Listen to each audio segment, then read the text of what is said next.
السلام علیکم ورحمۃ اللہ وبرکاتہ. کیا حال ہے سب کا؟ الحمدللہ. نحمده ونصلی علی رسولہ الکریم. اما بعد فاعوذ باللہ من الشیطان الرجیم. بسم اللہ الرحمن الرحیم. رب اشرح لی صدری ویسر لی امری واحلل عقدۃ من لسانی یفقہوا قولی. علم کو اگلی نسلوں تک پہنچانا چاہیے. زیاد بن لبید رضی اللہ عنہ سے روایت ہے کہ نبی صلی اللہ علیہ وسلم نے کسی بات کا ذکر کر کے فرمایا کہ یہ اس وقت ہوگا جب علم اٹھ جائے گا. میں نے عرض کیا، اے اللہ کے رسول صلی اللہ علیہ وسلم، علم کیسے اٹھ جائے گا؟ حالانکہ ہم خود قرآن پڑھتے ہیں اور اپنے بیٹوں کو پڑھاتے ہیں اور ہمارے بیٹے اپنے بیٹوں کو، اس طرح نسل در نسل قیامت تک پڑھاتے رہیں گے. فرمایا، زیاد تیری ماں تجھ پہ روئے، یعنی تم سمجھ نہیں رہے. میں تو تمہیں مدینہ کے سمجھدار لوگوں میں شمار کرتا تھا. کیا یہ یہود و نصارہ تورات اور انجیل نہیں پڑھتے لیکن اس کی کسی بات پر عمل نہیں کرتے؟ تو علم آگے نہیں پھیلتا جب تک کہ اس پر عمل نہ کیا جائے، کیونکہ لوگ کتابوں سے زیادہ، لیکچر سے زیادہ دوسروں کو ایز اے رول ماڈل دیکھنا چاہتے ہیں، اور پھر جب وہ دوسرے کے عمل میں کوئی چیز دیکھتے ہیں تو اس کو لینا اور اس کو کرنا بھی آسان ہو جاتا ہے. اور اسی طرح یہ ہے کہ ہمیں صرف اپنے تک ہی علم کو نہیں رکھنا چاہیے، اسے آگے کی نسلوں میں بھی ٹرانسفر کرنا چاہیے. 22واں پارہ.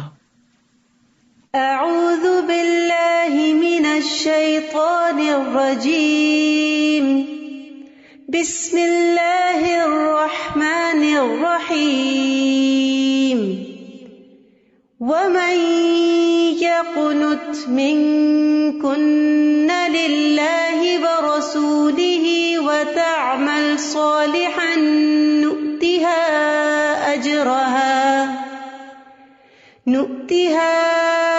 أجرها مرتين وأعتدنا لها رزقا كريما. يا نساء النبي لستن كأحد من النساء إن اتقيتن فلا تخضعن بالقول فيطمع الذي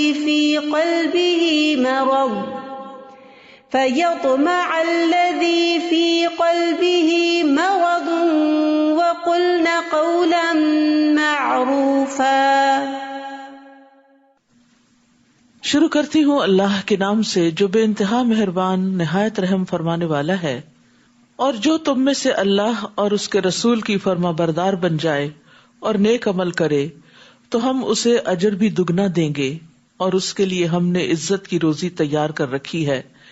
یعنی ازواج مطہرات ہی سے خطاب ہے جو پیچھے سے کنٹینیو کر رہا ہے کہ اگر ان سے کوئی غلطی سرزد ہوئی تو اس کی سزا بھی بڑی ہے، کیونکہ جو مقربین ہوتے ہیں ان کی حسنات بھی بعض اوقات سیئات شمار ہو جاتی ہیں، کیونکہ ان کا درجہ اور مقام بڑا ہوتا ہے. اور اسی طرح اگر ان سے کوئی نیکی سرزد ہوگی تو وہ بھی ملٹی پلائی ہو جائے گی، کیونکہ ایسے لوگوں کو لوگ فالو کرتے ہیں اور ان کو دیکھ کر جو عمل کر رہے ہوتے ہیں اس بنا پر بھی ان کا اجر بڑھتا چلا جاتا ہے. اور پھر چونکہ ان کی قربانیاں زیادہ تھیں اس لیے ان کا اجر بھی زیادہ ہے. اے نبی کی بیویوں، تم عام عورتوں کی طرح نہیں ہو. اگر تم اللہ سے ڈرتی ہو تو کسی نامحرم سے دبی زبان سے بات نہ کرو، یعنی نزاکت کے ساتھ بات نہ کرو، ورنہ جس شخص کے دل میں روگ ہے وہ کوئی غلط توقع لگا بیٹھے گا. لہذا صاف سیدھی بات کرو، معروف معقول بات کرو. اگرچہ یہ بات ازواج مطہرات سے کہی جا رہی ہے، لیکن ازواج مطہرات ہمارے لیے رول ماڈل ہے. ایک مسلمان خاتون کو مرد سے معروف اور باوقار انداز میں بات کرنی چاہیے. ایسے انداز میں لگی لپٹی باتیں نہیں کرنی چاہیے کہ جس سے دوسرا شخص کسی غلط فہمی کا شکار ہو جائے یا وہ عورت کی طرف مائل ہو جائے. پھر اسی طرح یہ ہے کہ نامحرم عورتوں سے تنہائی میں بھی بات کرنے سے ممانعت کی گئی. علی بن ابی طالب رضی اللہ عنہ سے روایت ہے، کہتے ہیں کہ آپ صلی اللہ علیہ وسلم نے خامندوں کی اجازت کے بغیر عورتوں سے گفتگو کرنے سے منع کیا، یعنی مردوں کو منع کر دیا کہ وہ اس وقت تک عورتوں سے ڈائریکٹ بات نہ کرے جب تک ان کے ہسبینڈز اجازت نہ دیں یا پسند نہ کریں. اور یہاں یہ جو بات کی گئی ہے کہ لا تخضعن بالقول، تو اس کا مطلب یہ نہیں ہے کہ آرام سے بات نہ کرے یا معقول طریقے سے بات نہ کرے بلکہ سخت لہجے اور بد کلامی سے بات کرے، یہ معنی نہیں ہے. یعنی جب نرم لہجے اور نزاکت سے بات کرنے سے منع کیا گیا تو یہ خیال آ سکتا ہے کہ شاید سختی سے بات کرنے کا حکم دیا جا رہا ہے. تو بلا وجہ کسی مرد سے سختی سے بھی بات کرنے کی ضرورت نہیں. اس میں انسان کو ایک معروف انداز، باوقار انداز، ایک ٹھہرا ہوا انداز اختیار کرنا چاہیے. وَقَرْنَ فِي بُيُوتِكُنَّ وَلَا تَبَرَّجْنَ تَبَرُّجَ الْجَاهِلِيَّةِ الْأُولَى، اور اپنے گھروں میں قرار پکڑے رہو، پہلے دور جاہلیت کی طرح اپنی زیب و زینت کی نمائش نہ کرتی پھرو. یعنی ازواج مطہرات کو خاص حکم ہے اور ان کے بعد پھر آپ کی جو امت کی خواتین ہیں ان کے لیے بھی. اس میں ایک بات تو یہ بتا دی گئی کہ عورت کا اصل دائرہ کار جو ہے وہ اس کا گھر ہے. ضرورت کے تحت وہ باہر نکل سکتی ہے، کیونکہ اس کے بارے میں حدیث میں آتا ہے کہ اپنی عورتوں کو مساجد سے مت روکو، مسجد جانے سے مت روکو، مگر ان کے گھر ان کے لیے بہتر ہیں. پھر اسی طرح یہ ہے کہ حضرت عائشہ کہتی ہیں کہ حضرت سودا پردے کا حکم نازل ہونے سے پہلے اپنی کسی ضرورت سے گھر سے باہر گئیں. وہ بھاری بھرکم خاتون تھی، جو بھی انہیں دیکھتا پہچان جاتا تھا، وہ کسی سے چھپ نہیں سکتی تھی. تو حضرت عمر نے ان کو دیکھ لیا، کہا اے سودا، اللہ کی قسم آپ اپنے آپ کو ہم سے چھپا نہیں سکتی، دیکھیں آپ کس طرح باہر نکلتی ہیں. سودا یہ سن کر الٹے پاؤں واپس آ گئی گھر، جبکہ رسول اللہ صلی اللہ علیہ وسلم اس وقت حضرت عائشہ کے حجرے میں تھے اور رات کا کھانا کھا رہے تھے. آپ کے ہاتھ میں اس وقت گوشت کی ایک ہڈی تھی. سودا داخل ہوئی، کہا اللہ کے رسول صلی اللہ علیہ وسلم، میں کسی کام سے گھر سے باہر گئی تھی تو عمر نے مجھ سے ایسی اور ایسی باتیں کہی ہیں. تو اسی وقت آپ پر وحی کا نزول شروع ہو گیا. تھوڑی دیر بعد یہ کیفیت ختم ہوئی. اس وقت ہڈی آپ کے ہاتھ میں ہی تھی، آپ نے اسے رکھا نہیں تھا. تو اللہ تعالیٰ نے آپ سے فرمایا کہ ان عورتوں کو، یعنی تمہیں قضاء حاجت کے لیے، یہ ضروریات پوری کرنے کے لیے باہر جانے کی اجازت ہے. یعنی عورت اپنی ضرورت پوری کرنے کے لیے کسی کام کے لیے گھر سے باہر جا سکتی ہے، لیکن بلا وجہ گھر سے باہر رہنا اور زیادہ دیر باہر رہنا اور اپنی بنیادی ذمہ داریوں کو نظر انداز کر دینا، یہ درست نہیں. اسی طرح تعلیم اور تعلم کے لیے بھی، سیکھنے کے لیے بھی، سکھانے کے لیے عورت گھر سے باہر نکل سکتی ہے. ابو سعید رضی اللہ عنہ سے مروی ہے کہ ایک عورت رسول اللہ صلی اللہ علیہ وسلم کی خدمت میں حاضر ہوئی اور کہا یا رسول اللہ، آپ کی تمام احادیث مرد لے گئے، ہمارے لیے بھی اپنی طرف سے کوئی دن مخصوص کریں جس میں ہم آپ کے پاس آئیں اور آپ ہمیں وہ تعلیمات دیں جو اللہ نے آپ کو سکھائی ہیں. تو نبی صلی اللہ علیہ وسلم نے فرمایا فلاں فلاں دن فلاں فلاں جگہ پر جمع ہو جاؤ. چنانچہ عورتیں جمع ہوئی اور آپ صلی اللہ علیہ وسلم ان کے پاس آئے اور انہیں وہ سکھایا جو اللہ نے آپ کو سکھایا تھا. پھر اسی طرح اس آیت میں جو دوسرا حکم ہے وَلَا تَبَرَّجْنَ تَبَرُّجَ الْجَاهِلِيَّةِ الْأُولَى، کہ دور جاہلیت جیسا اپنی زیب و زینت نہ دکھاؤ. یہ تبرج کا لفظ جو ہے یہ بروج سے ہے. بروج کہتے ہیں اپنے آپ کو نمایاں کرنے کو. حضرت ابو ہریرہ سے مروی ہے کہ رسول اللہ صلی اللہ علیہ وسلم نے فرمایا اللہ کی بندیوں کو اللہ کی مسجدوں سے مت روکو، لیکن انہیں چاہیے کہ زیب و زینت کے بغیر نکلیں. یعنی مسجد جاتے ہوئے میک اپ کر کے اور بہت ایسا ڈریس پہن کے نہیں جائیں کہ جس میں مردوں کے ساتھ جب انٹریکشن ہو تو دوسروں کے لیے فتنے کا باعث بنے. پھر اسی طرح رسول اللہ صلی اللہ علیہ وسلم نے فرمایا تمہاری بدترین عورتیں وہ ہیں جو اپنی زیب و زینت کی نمائش کرنے والی ہیں اور اکڑ کر چلنے والی ہیں. یعنی چال سے بھی وہ دوسروں کو اپنی طرف مائل کرتی ہیں، اور یہی منافق عورتیں ہیں. تو دور جاہلیت میں چونکہ خواتین اس قسم کے کام کرتی تھی تو مسلمان عورتوں سے یہ کہا کہ تم دور جاہلیت کی روایات کو نہ اپناؤ، تم اسلامی طریقے کو اپناؤ، ایک باوقار انداز اختیار کرو. یعنی مرد اور عورت کے انٹریکشن کو ختم تو نہیں کیا جا سکتا، لیکن وہ حدود کے اندر ہونا چاہیے کہ جس سے مسائل پیدا نہ ہو اور گھروں کے اندر بے چینی پیدا نہ ہو. وَأَقِمْنَ الصَّلَاةَ، اور نماز قائم کرو، وَآتِينَ الزَّكَاةَ، اور زکوٰۃ ادا کرو، وَأَطِعْنَ اللَّهَ وَرَسُولَهُ، اور اللہ اور اس کے رسول کی اطاعت کرو. إِنَّمَا يُرِيدُ اللَّهُ لِيُذْهِبَ عَنْكُمُ الرِّجْسَ أَهْلَ الْبَيْتِ وَيُطَهِّرَكُمْ تَطْهِيرًا. اے اہل بیت، اللہ تو یہ چاہتا ہے کہ تم سے ناپاکی کو دور کر کے اچھی طرح پاک صاف بنا دے. یعنی صرف ظاہری ناپاکی نہیں بلکہ باطن کی طہارت بھی.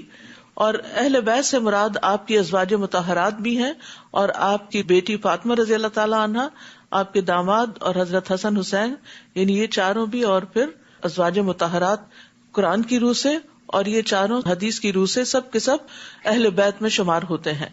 تو چونکہ وہ نبی کا گھرانہ تھا، دوسروں کے لیے ایک مثال تھا، اس لیے خاص طور پر اس کو ہر لحاظ سے ایک آئیڈیل گھرانہ بنانا مقصود تھا، تو اس کی طرف توجہ دلائی گئی. اور ازواج مطہرات کو کیا حکم دیا گیا؟ وَاذْكُرْنَ مَا يُتْلَى فِي بُيُوتِكُنَّ مِنْ آيَاتِ اللَّهِ وَالْحِكْمَةِ، اور جو تمہارے گھروں میں اللہ کی آیات اور حکمت کی باتیں پڑھ کر سنائی جاتی ہیں انہیں یاد رکھو، بلا شبہ اللہ بڑا باریک بین اور باخبر ہے. یعنی نبی صلی اللہ علیہ وسلم کے گھر میں چونکہ وحی اترتی تھی اور آپ پر وحی میں کچھ تو قرآن پاک کی آیات ہوتی تھی اور کچھ احادیث ہوتی تھی. جیسے ابھی پیچھے میں نے حضرت سودا کی مثال میں آپ کو بتایا کہ کس طرح آپ صلی اللہ علیہ وسلم کھانا کھا رہے تھے تو بیچ میں ہی وحی کی کیفیت آ گئی اور حضرت سودا کے سوال کا جواب مل گیا کہ کیا عورت ضرورت کے تحت بھی گھر سے نکل سکتی ہے یا نہیں. تو آپ صلی اللہ علیہ وسلم نے اسی وقت ان کو یہ بات بتا دی. تو یہ بھی وحی کی ایک قسم ہے. حدیث بھی کیا ہے؟ وحی کی ایک قسم ہے. قرآن کی تلاوت کی جاتی ہے، حدیث کی اس طرح تلاوت نہیں کی جاتی، لیکن حدیث کو بھی پڑھ کے سنایا ضرور جاتا ہے، یعنی اس کی بھی تعلیم دی جاتی ہے. تو یہاں پر دونوں چیزوں کو پڑھ کے سنانے کی بات کی جا رہی ہے. وَاذْكُرْنَ مَا يُتْلَى، یتلا تلاوت یعنی پڑھ کے سنانا. یعنی تلاوت کا ایک معنی تو خود پڑھنا بھی ہوتا ہے اور ایک معنی پڑھ کے سنانا بھی ہوتا ہے. جیسے پیچھے پڑھ چکے ہیں آپ وَأَنْ أَتْلُوَ الْقُرْآنَ، کہ میں قرآن پڑھ کر سناؤں، کیونکہ پڑھ کے سنانے میں بات زیادہ سمجھ میں آتی ہے اور تعلیم کے لیے تو پڑھ کے ہی سنانا پڑتا ہے. اسی طرح قرآن مجید نمازوں میں پڑھ کے سنایا جاتا ہے. تو تمہارے گھروں میں تعلیم کا جو سلسلہ جاری ہے اس کو یاد رکھو. اور پھر وذکرنا کا ایک معنی یہ ہے کہ اس کا آگے بھی ذکر کرو. لہٰذا ازواج مطہرات جو تھیں وہ نبی صلی اللہ علیہ وسلم سے جو کچھ سیکھتی تھی اس کو آگے بیان بھی کرتی تھی. اسی لیے ہم دیکھتے ہیں کہ حضرت عائشہ کی حدیث کی روایات کی تعداد 2000 سے اوپر ہے. اور اسی طرح ام سلمہ رضی اللہ تعالیٰ عنہا کے فتاوی اتنے زیادہ ہیں جو انہوں نے مختلف لوگوں کے سوالوں کے جواب میں فتوے دیے تھے کہ ابن قیم الجوزیہ کہتے ہیں کہ اس سے پورے کتاب مرتب ہو سکتی ہے. تو اس لیے عورتوں کو بجائے اس کے کہ وہ اپنے آپ کو منوائیں صرف میک اپ کر کے یا خوبصورت بن کے یا اپنے فگر یا اپنے جسمانی نمائش کر کے، کس چیز کی طرف انہیں توجہ کرنی چاہیے؟ علم کی طرف. علم کا چرچا کریں، علم میں آگے بڑھیں، سیکھیں اور سکھائیں. حقیقت یہ ہے کہ جو قدر انسان کی تعلیم کے ذریعے ہوتی ہے وہ صرف خوبصورت لگنے سے نہیں ہوتی. اس لیے جو چیز اللہ کے ہاں بھی ویلیوبل ہے اور اللہ تعالیٰ کی ناراضگی سے بچنے کا ذریعہ ہے اس راستے کو اختیار کرنا چاہیے، نہ کہ دوسرے کو. پھر یہاں پر اگلی آیت میں مسلمان مردوں اور عورتوں دونوں کی کچھ صفات کا ذکر ہے. اس بارے میں روایت میں آتا ہے کہ ایک صحابیہ نے نبی صلی اللہ علیہ وسلم سے کہا کہ کیا بات ہے کہ قرآن میں مردوں کا ذکر تو بہت ہے، عورتوں کا نہیں. تو عورتوں کی تسلی کے لیے عورتوں کا الگ طور پر ذکر کیا گیا یہاں اس آیت میں، ورنہ ہر حکم جو مردوں کے لیے آیا وہ عورتوں کے لیے بھی ہے، سوائے اس کے کہ جو احکامات کچھ مردوں کے لیے خاص ہیں یا کچھ احکامات جو عورتوں کے لیے خاص ہیں. فرمایا ان المسلمین والمسلمات والمؤمنین والمؤمنات والقانتین والقانتات والصادقین والصادقات والصابرین والصابرات والخاشعین والخاشعات والمتصدقین والمتصدقات والصائمین والصائمات والحافظین فروجہم والحافظات والذاکرین اللہ کثیرا والذاکرات اعد اللہ لہم مغفرۃ واجرا عظیما. بے شک مسلمان مرد اور مسلمان عورتیں اور مومن مرد اور مومن عورتیں اور فرما بردار مرد اور فرما بردار عورتیں اور سچے مرد اور سچی عورتیں اور صبر کرنے والے مرد اور صبر کرنے والی عورتیں اور عاجزی کرنے والے مرد اور عاجزی کرنے والی عورتیں اور صدقہ دینے والے مرد اور صدقہ دینے والی عورتیں اور روزہ رکھنے والے مرد اور روزہ رکھنے والی عورتیں اور اپنی شرمگاہوں کی حفاظت کرنے والے مرد اور حفاظت کرنے والی عورتیں اور اللہ کا بہت ذکر کرنے والے مرد اور ذکر کرنے والی عورتیں، ان کے لیے اللہ نے بڑی بخشش اور بہت بڑا اجر تیار کر رکھا ہے. تو یہاں پر آپ دیکھتے ہیں کہ ساری صفات کا احاطہ کر لیا گیا ہے، جس میں بنیادی صفات یعنی ایمان، اسلام اور پھر اطاعت گزاری، فرما برداری، پھر کچھ اخلاقی جو ٹریٹس ہیں، حسن اخلاق سے متعلق چیزیں ہیں، سچ ہے، صبر ہے، پھر اسی طرح عاجزی کرنا اور انکساری سے کام لینا، پھر اپنے مال کا صدقہ کرنا اور پھر روزہ رکھنا اور پھر اپنی شرمگاہوں کی حفاظت یعنی اوور آل حیا اور شرم سے کام لینا. یہ ساری چیزیں ذکر کرنے کے بعد آخری کوالٹی جس کا خاص طور پر ذکر کیا وہ کیا ہے؟ کثرت سے اللہ کا ذکر کرنے والے مرد اور عورتیں. یعنی ایک عورت جو ہے یا ایک مرد جو ہے وہ اگر عبادت گزار بھی ہے اور اطاعت گزار بھی ہے اور شرم و حیا والا بھی ہے اور سب کچھ، تو اس میں بہت سے لوگ ایک دوسرے سے درجے میں برابر ہو جائیں گے، لیکن ذکر کرنے والے وہ سب سے آگے نکل جائیں گے. جیسے حدیث میں آتا ہے سبق المفردون قالوا وما المفردون یا رسول اللہ قال الذاکرون اللہ کثیرا والذاکرات. نبی صلی اللہ علیہ وسلم نے فرمایا مفردون سبقت لے گئے، آگے بڑھ گئے. صحابہ نے پوچھا اللہ کے رسول مفردون کون ہیں؟ آپ نے فرمایا کثرت سے اللہ کا ذکر کرنے والے مرد اور ذکر کرنے والی عورتیں. اور ایک اور روایت میں ہے جو اللہ کے ذکر میں مشغول رہتے ہیں، یعنی وہ لوگ جو نمازوں کے بعد ذکر کرتے ہیں، صبح اور شام کے اذکار کرتے ہیں، بستر پر جا کر سونے سے پہلے کے اذکار کرتے ہیں، نیند سے جاگ کر اللہ کا ذکر کرتے ہیں، اپنے گھر سے نکلتے ہیں تو اللہ کا ذکر کرتے ہیں، کھانا کھاتے ہیں تو اللہ کا ذکر کرتے ہیں، ٹوائلٹ جاتے ہیں تو اللہ کا ذکر کر کے اندر داخل ہوتے ہیں. یعنی کوئی مرحلہ ایسا نہیں کہ جس میں وہ اللہ کو یاد نہ کریں. تو یاد رکھیے اللہ کے ذکر سے بخشش بھی ملتی ہے اور گناہ نیکیوں میں بدل جاتے ہیں. مسند احمد کی روایت ہے رسول اللہ صلی اللہ علیہ وسلم نے فرمایا جب کوئی جماعت اکٹھی ہو کر اللہ کا ذکر کرتی ہے اور اس سے اس کا مقصد صرف اللہ کا چہرہ ہوتا ہے تو آسمان سے ایک منادی آواز لگاتا ہے کہ تم اس حال میں کھڑے ہوئے ہو کہ تمہارے گناہ معاف ہو چکے، تحقیق تمہارے گناہ نیکیوں میں بدل دیے گئے.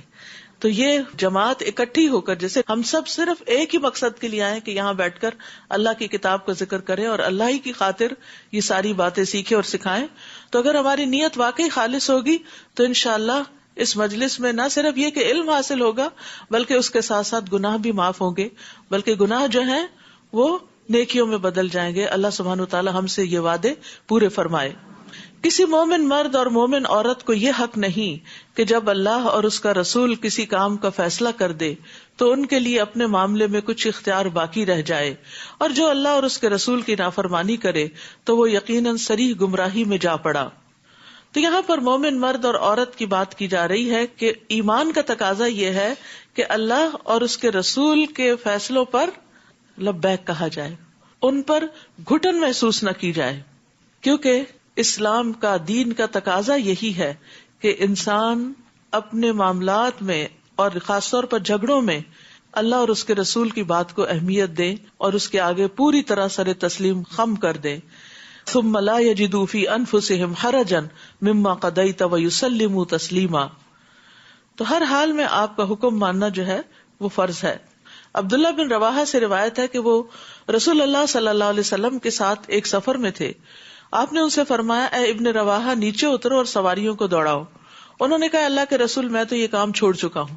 یہ سن کر حضرت عمر نے ان سے کہا سنو اور اطاعت کرو، اللہ کے رسول صلی اللہ علیہ وسلم نے ایک بات فرمائی ہے تو تمہیں کرنی ہے. یہ کیا بات ہوئی کہ میں چھوڑ چکا ہوں؟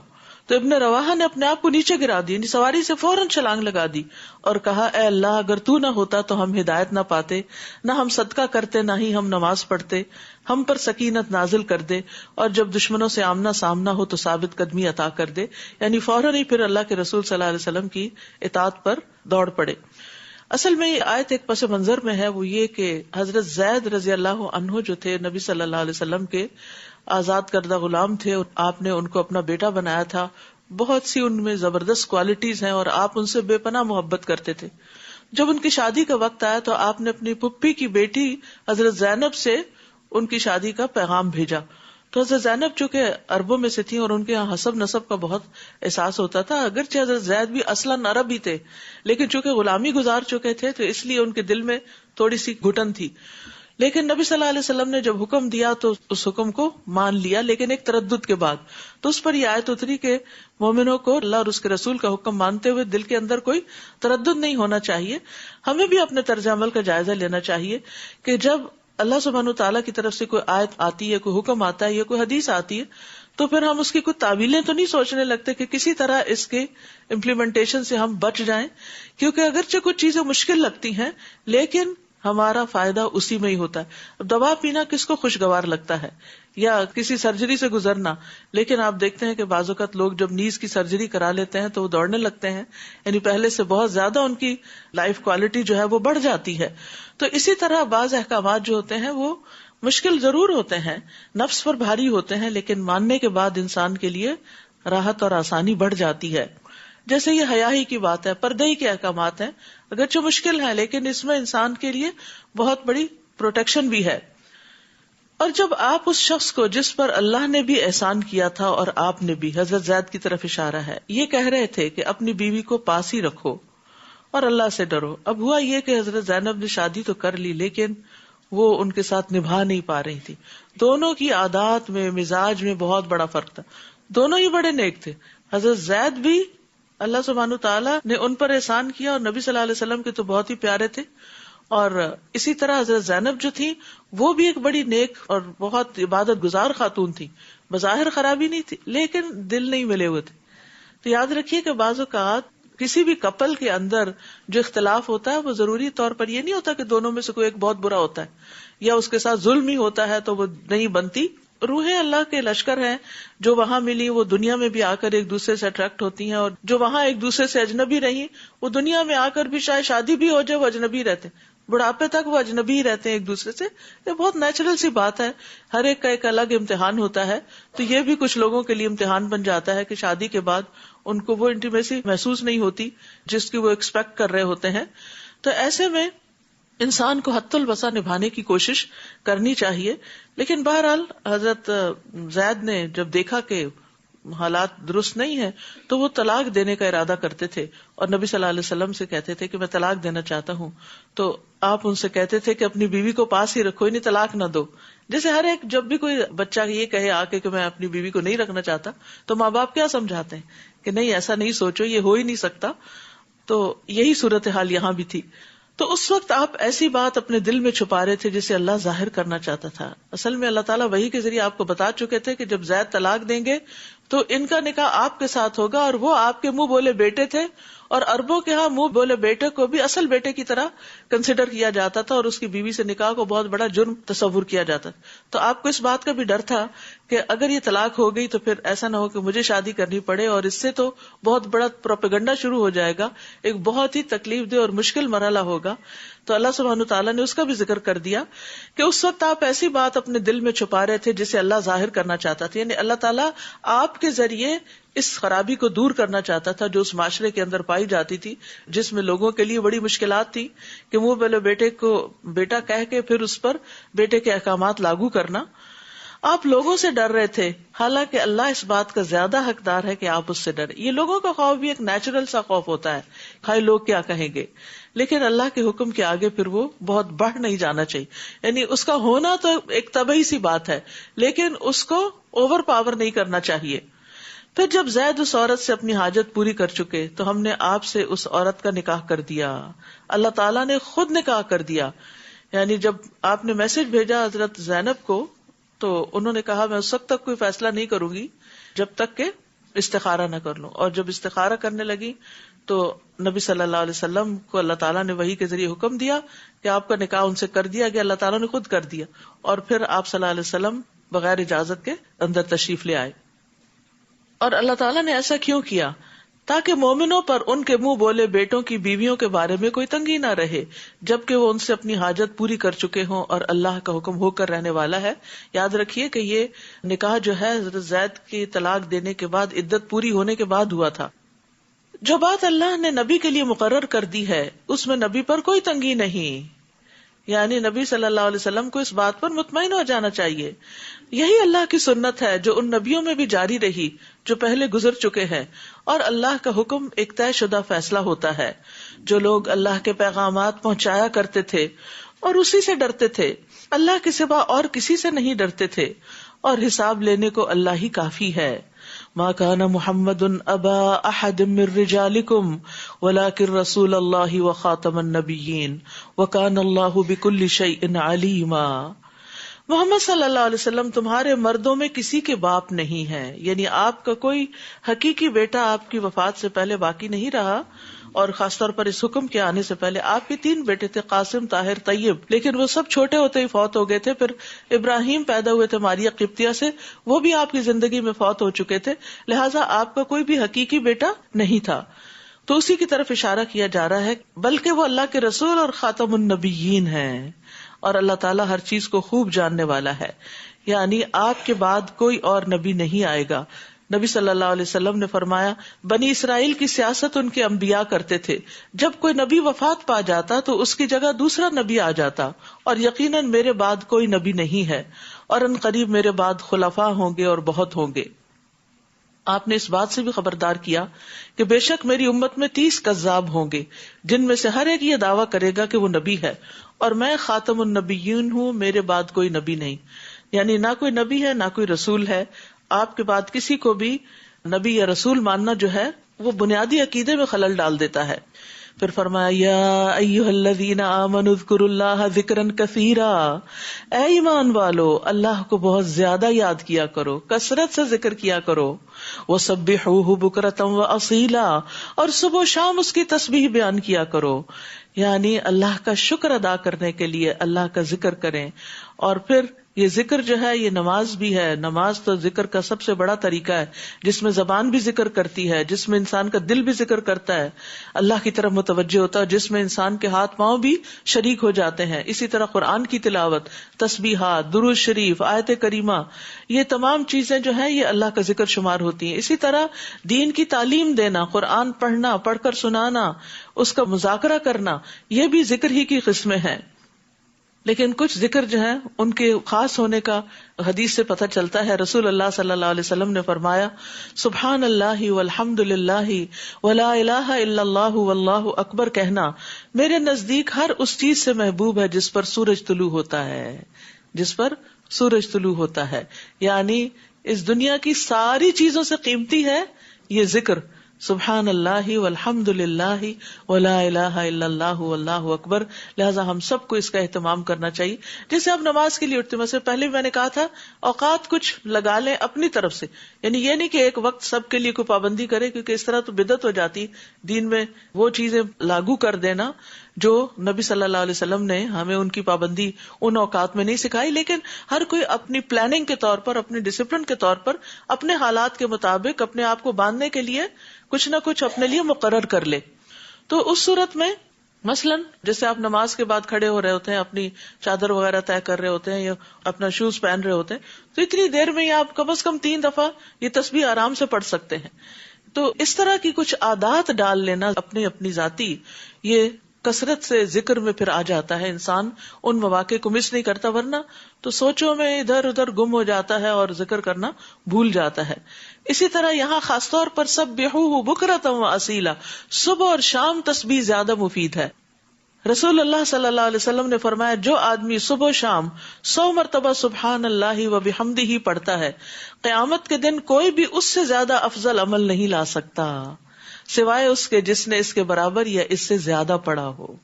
بہترین افضل ترین عمل ہوگا آپ کے نامہ اعمال میں اگر آپ سورج نکلنے سے پہلے اور سورج غروب ہونے سے قبل آپ سبحان اللہ وبحمدہ 100 دفعہ پڑھ لیں. 3-4 منٹ بھی نہیں لگتے, آپ کر کے تو دیکھیں, صرف عادت کی بات ہے.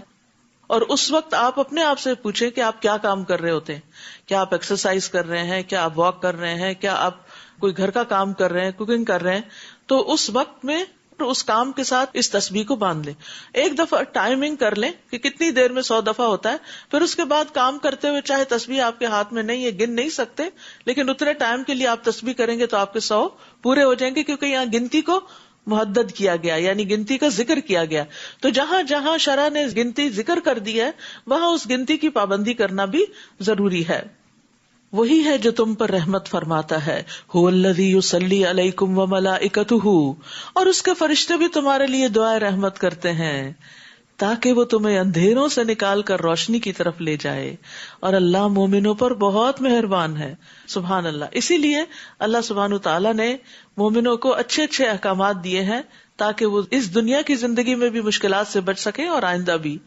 جس دن وہ اللہ سے ملیں گے ان کا استقبال سلام سے ہوگا, اللہ کی ملاقات بھی سلام سے, اور اس نے ان کے لیے باعزت اجر تیار کر رکھا ہے. اے نبی ہم نے آپ کو گواہی دینے والا, بشارت دینے والا اور ڈرانے والا بنا کر بھیجا ہے. یعنی نبی صلی اللہ علیہ وسلم کی یہ صفات تورات میں بھی بیان ہوئی ہیں, اور یہاں خوشخبری کو مقدم رکھا گیا ہے کیونکہ آپ سارے جہان والوں کے لیے باعث رحمت تھے، اور آپ لوگوں کو خوشخبریاں بھی سنایا کرتے تھے. مثلاً آپ نے خوشخبری سنائی کہ لوگوں خوش ہو جاؤ، اور اپنے بعد میں آنے والوں کو بھی خوشخبری سنا دو کہ جس نے سچے دل سے گواہی دی کہ اللہ کے سوا کوئی الہ نہیں تو وہ جنت میں داخل ہوگا. اسی طرح ایک اور موقع پر آپ نے فرمایا خوش ہو جاؤ، خوش ہو جاؤ، جس نے 5 نمازیں پڑھی، کبیرہ گناہوں سے بچا، وہ جنت کے جس دروازے سے چاہے داخل ہو جائے. اور کبیرہ گناہ یہ ہیں والدین کی نافرمانی، اللہ کے ساتھ شرک، جان کا قتل کرنا، پاک دامن عورتوں پر تہمت لگانا، یتیم کا مال کھانا، جنگ سے بھاگنا اور سود کھانا. نبی صلی اللہ علیہ وسلم نے انذار بھی کیا، لوگوں کو ڈرایا بھی، خبردار بھی کیا، اور ان کو مختلف غلط کاموں پر سزا بھی بتائی. وَدَاعِيًا إِلَى اللَّهِ بِإِذْنِهِ وَسِرَاجًا مُنِيرًا، نیز اللہ کے حکم سے اس کی طرف بلانے والا اور روشن چراغ بنا کر بھیجا.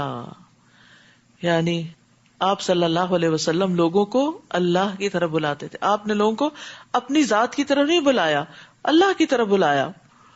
اور پھر آپ ایک روشن چراغ کی طرح تھے جس کی روشنی ہر طرف پھیل جاتی ہے. آپ مومنوں کو خوشخبری دے دیجئے وَبَشِّرِ الْمُؤْمِنِينَ بِأَنَّ لَهُم مِّنَ اللَّهِ فَضْلًا كَبِيرًا، کہ ان پر اللہ کا بہت بڑا فضل ہے. اور یہ ایک حقیقت ہے کہ ایمان سب سے بڑی دولت ہے. اس پر بول کے رو کے اللہ کا شکر ادا کیا کرے کہ اللہ تیرا شکر ہے، تو نے ایمان دیا، تو نے اپنی معرفت دی، اپنی پہچان دی، اپنے دین کو سیکھنے کا شوق دیا اور اس پر عمل کرنے کا شوق دیا. یہ ہے فضلاً کبیرہ. ہم فضل کبیر کس کو سمجھتے ہیں؟ مال و دولت کو یا اولاد کی کامیابی کو، لیکن ہر انسان پر سب سے بڑا فضل اللہ کا دراصل ایمان ہے. اور پھر آخرت میں فضل کبیر کیا ہوگا؟ والذین آمنوا وعملوا الصالحات فی روضات الجنات لہم ما یشاؤون عند ربہم ذلک هو الفضل الکبیر. اور وہ لوگ جو ایمان لائے اور انہوں نے نیک اعمال کیے وہ جنتوں کے باغوں میں ہوں گے، ان کے لیے ان کے رب کے پاس وہ ہوگا جو وہ چاہیں گے. یہی بہت بڑا فضل ہے. وَلَا تُطِعِ الْكَافِرِينَ وَالْمُنَافِقِينَ وَدَعْ أَذَاهُمْ وَتَوَكَّلْ عَلَى اللَّهِ وَكَفَى بِاللَّهِ وَكِيلًا. نیز آپ کافروں اور منافقوں کی بات نہ مانیے اور ان کی اظہار آسانی کی پرواہ نہ کیجیے. یعنی اگر آپ کا وہ مذاق اڑائیں، تنگ کریں تو آپ اس کی پرواہ نہ کریں، اپنا کام کرتے جائیں اور اللہ پر بھروسہ کیجیے، اور کام بنانے کو اللہ ہی کافی ہے. اے ایمان والو، جب تم مومن عورتوں سے نکاح کرو پھر انہیں چھونے سے پہلے طلاق دے دو تو تمہارے لیے ان پر کوئی عدت نہیں جس کے پورا ہونے کا تم مطالبہ کر سکو، لہٰذا اسی وقت انہیں کچھ دے دلا کر بھلے طریقے سے رخصت کر دو. اے نبی، ہم نے آپ پر آپ کی وہ بیویاں حلال کر دی جن کے آپ مہر ادا کر چکے ہیں، اور وہ کنیزیں بھی جو آپ کے قبضے میں ہیں جیسے ماریہ قبطیہ، جو اللہ نے آپ کو غنیمت کے مال سے دی ہیں، نیز آپ کے چچا، پھپھیوں، ماموں، خالاؤں کی بیٹیاں بھی جنہوں نے آپ کے ساتھ ہجرت کی ہے، نیز وہ مسلمان عورت بھی جو اپنے آپ کو نبی کے لیے ہبہ کر دے اور نبی اس کو نکاح میں لینا چاہے. یہ رعایت صرف آپ کے لیے ہے، دوسرے مومنوں کے لیے نہیں. یعنی آپ کے کام اور آپ کی نبوت کی ذمہ داریوں کے اعتبار سے ضروری تھا کہ آپ کے پاس زیادہ خواتین ہوں تاکہ وہ آپ سے دین کو سیکھیں اور آگے پھیلائیں. اور اس کے علاوہ بھی بہت سی حکمتیں ہیں جن کے بیان کرنے کا اس وقت نہیں. ہم جانتے ہیں کہ ہم نے مومنوں پر ان کی بیویوں اور مقبوضہ کنیزوں کے بارے میں کیا فرض کیا، یعنی کہ ایک مومن مرد کے لیے 4 سے زیادہ شادی کی اجازت نہیں ہے. آپ کو یہ رعایت اس لیے دی ہے کہ آپ پر کوئی تنگی نہ رہے، اور اللہ معاف کرنے والا ہے، رحم کرنے والا ہے. یعنی جہاں آپ مناسب سمجھے کہ کسی عورت سے شادی کرنا اس کے قبیلے والوں کے لیے دین کے لیے بہتر ہے تو اس پر آپ پر کوئی ریسٹرکشن نہیں رکھی گئی. یہاں نعوذ باللہ یہ سوچنا کہ آپ کے اندر کوئی ایسی خواہشات تھی جن کی وجہ سے آپ بہت تنگ تھے تو آپ کو ایک کھلی چھٹی دے دی گئی، یہ مطلب نہیں ہے. آپ صلی اللہ علیہ وسلم نے 25 سال کی عمر میں اپنے سے 15 سال بڑی خاتون حضرت خدیجہ سے شادی کی تھی، اور جب تک وہ زندہ رہی آپ نے دوسری شادی نہیں کی. تو اس سے پتہ چلتا ہے کہ جوانی میں آپ نے اتنی پاک دامنی اختیار کی اور اس طرح اپنی ازدواجی زندگی بسر کی. تو جو بعد میں آپ کی زیادہ شادیاں ہیں ان کے کئی ایک مقاصد تھے جن کو کتابوں میں پڑھا جا سکتا ہے. پھر آپ پر یہ بھی پابندی نہیں رکھی گئی کہ آپ ان کے درمیان اسی طرح عدل کریں جس طرح ایک عام مسلمان پر پابندی رکھی گئی ہے. آپ جس بیوی کو چاہیں علیحدہ رکھیں، جسے چاہیں اپنے پاس رکھیں، اور علیحدہ رکھنے کے بعد جسے چاہیں اپنے پاس بلائیں. آپ پر کوئی مضائقہ نہیں. اس طرح زیادہ توقع ہے کہ ان کی آنکھیں ٹھنڈی رہیں اور وہ غمزدہ نہ ہو، تاکہ ان کو پتا ہو کہ یہ اللہ کا حکم ہے، یہ نبی صلی اللہ علیہ وسلم ہمارے ساتھ کوئی زیادتی نہیں کر رہے، اور جو کچھ بھی آپ انہیں دیں اسی پر خوش رہیں، اور جو کچھ تمہارے دلوں میں ہے اللہ اسے جانتا ہے، اور اللہ سب کچھ جاننے والا اور بردبار ہے۔ اس حکم کے بعد آپ پر دوسری عورتیں حلال نہیں، اور نہ ہی یہ جائز ہے کہ آپ ان میں سے کسی کو تبدیل کریں، خواہ ان کا حسن آپ کو کتنا ہی اچھا لگے، البتہ کنیزوں کی آپ کو اجازت ہے، اور اللہ ہر چیز پر نگران ہے۔ اے ایمان والو، نبی کے گھروں میں نہ جایا کرو الا یہ کہ تمہیں اجازت دی جائے، اور کھانے کی تیاری کا انتظار نہ کرنے لگو، یعنی جا کے بیٹھ نہ جاؤ کہ کھانا پکے اور پھر کھائیں اور پھر جائیں، اس طرح ان کے کاموں میں حرج ہوتا ہے۔ البتہ جب تمہیں کھانے پہ بلایا جائے تو چلے آؤ، اور جب کھانا کھا چکو تو چلے جاؤ، اور باتوں میں دل لگائے وہیں نہ بیٹھے رہو۔ تمہاری یہ بات نبی کے لیے تکلیف دہ تھی، مگر تم سے شرم کی وجہ سے کچھ نہ کہتے تھے، اور اللہ حق بات کہنے سے نہیں شرماتا۔ اور جب تمہیں نبی کی بیویوں سے کوئی چیز مانگنا ہو تو پردے کے پیچھے سے رہ کے مانگو، یعنی سامنے آ کے نہیں مانگو۔ یہ بات تمہارے دلوں کے لیے بھی پاکیزہ تر ہے اور ان کے دلوں کے لیے بھی۔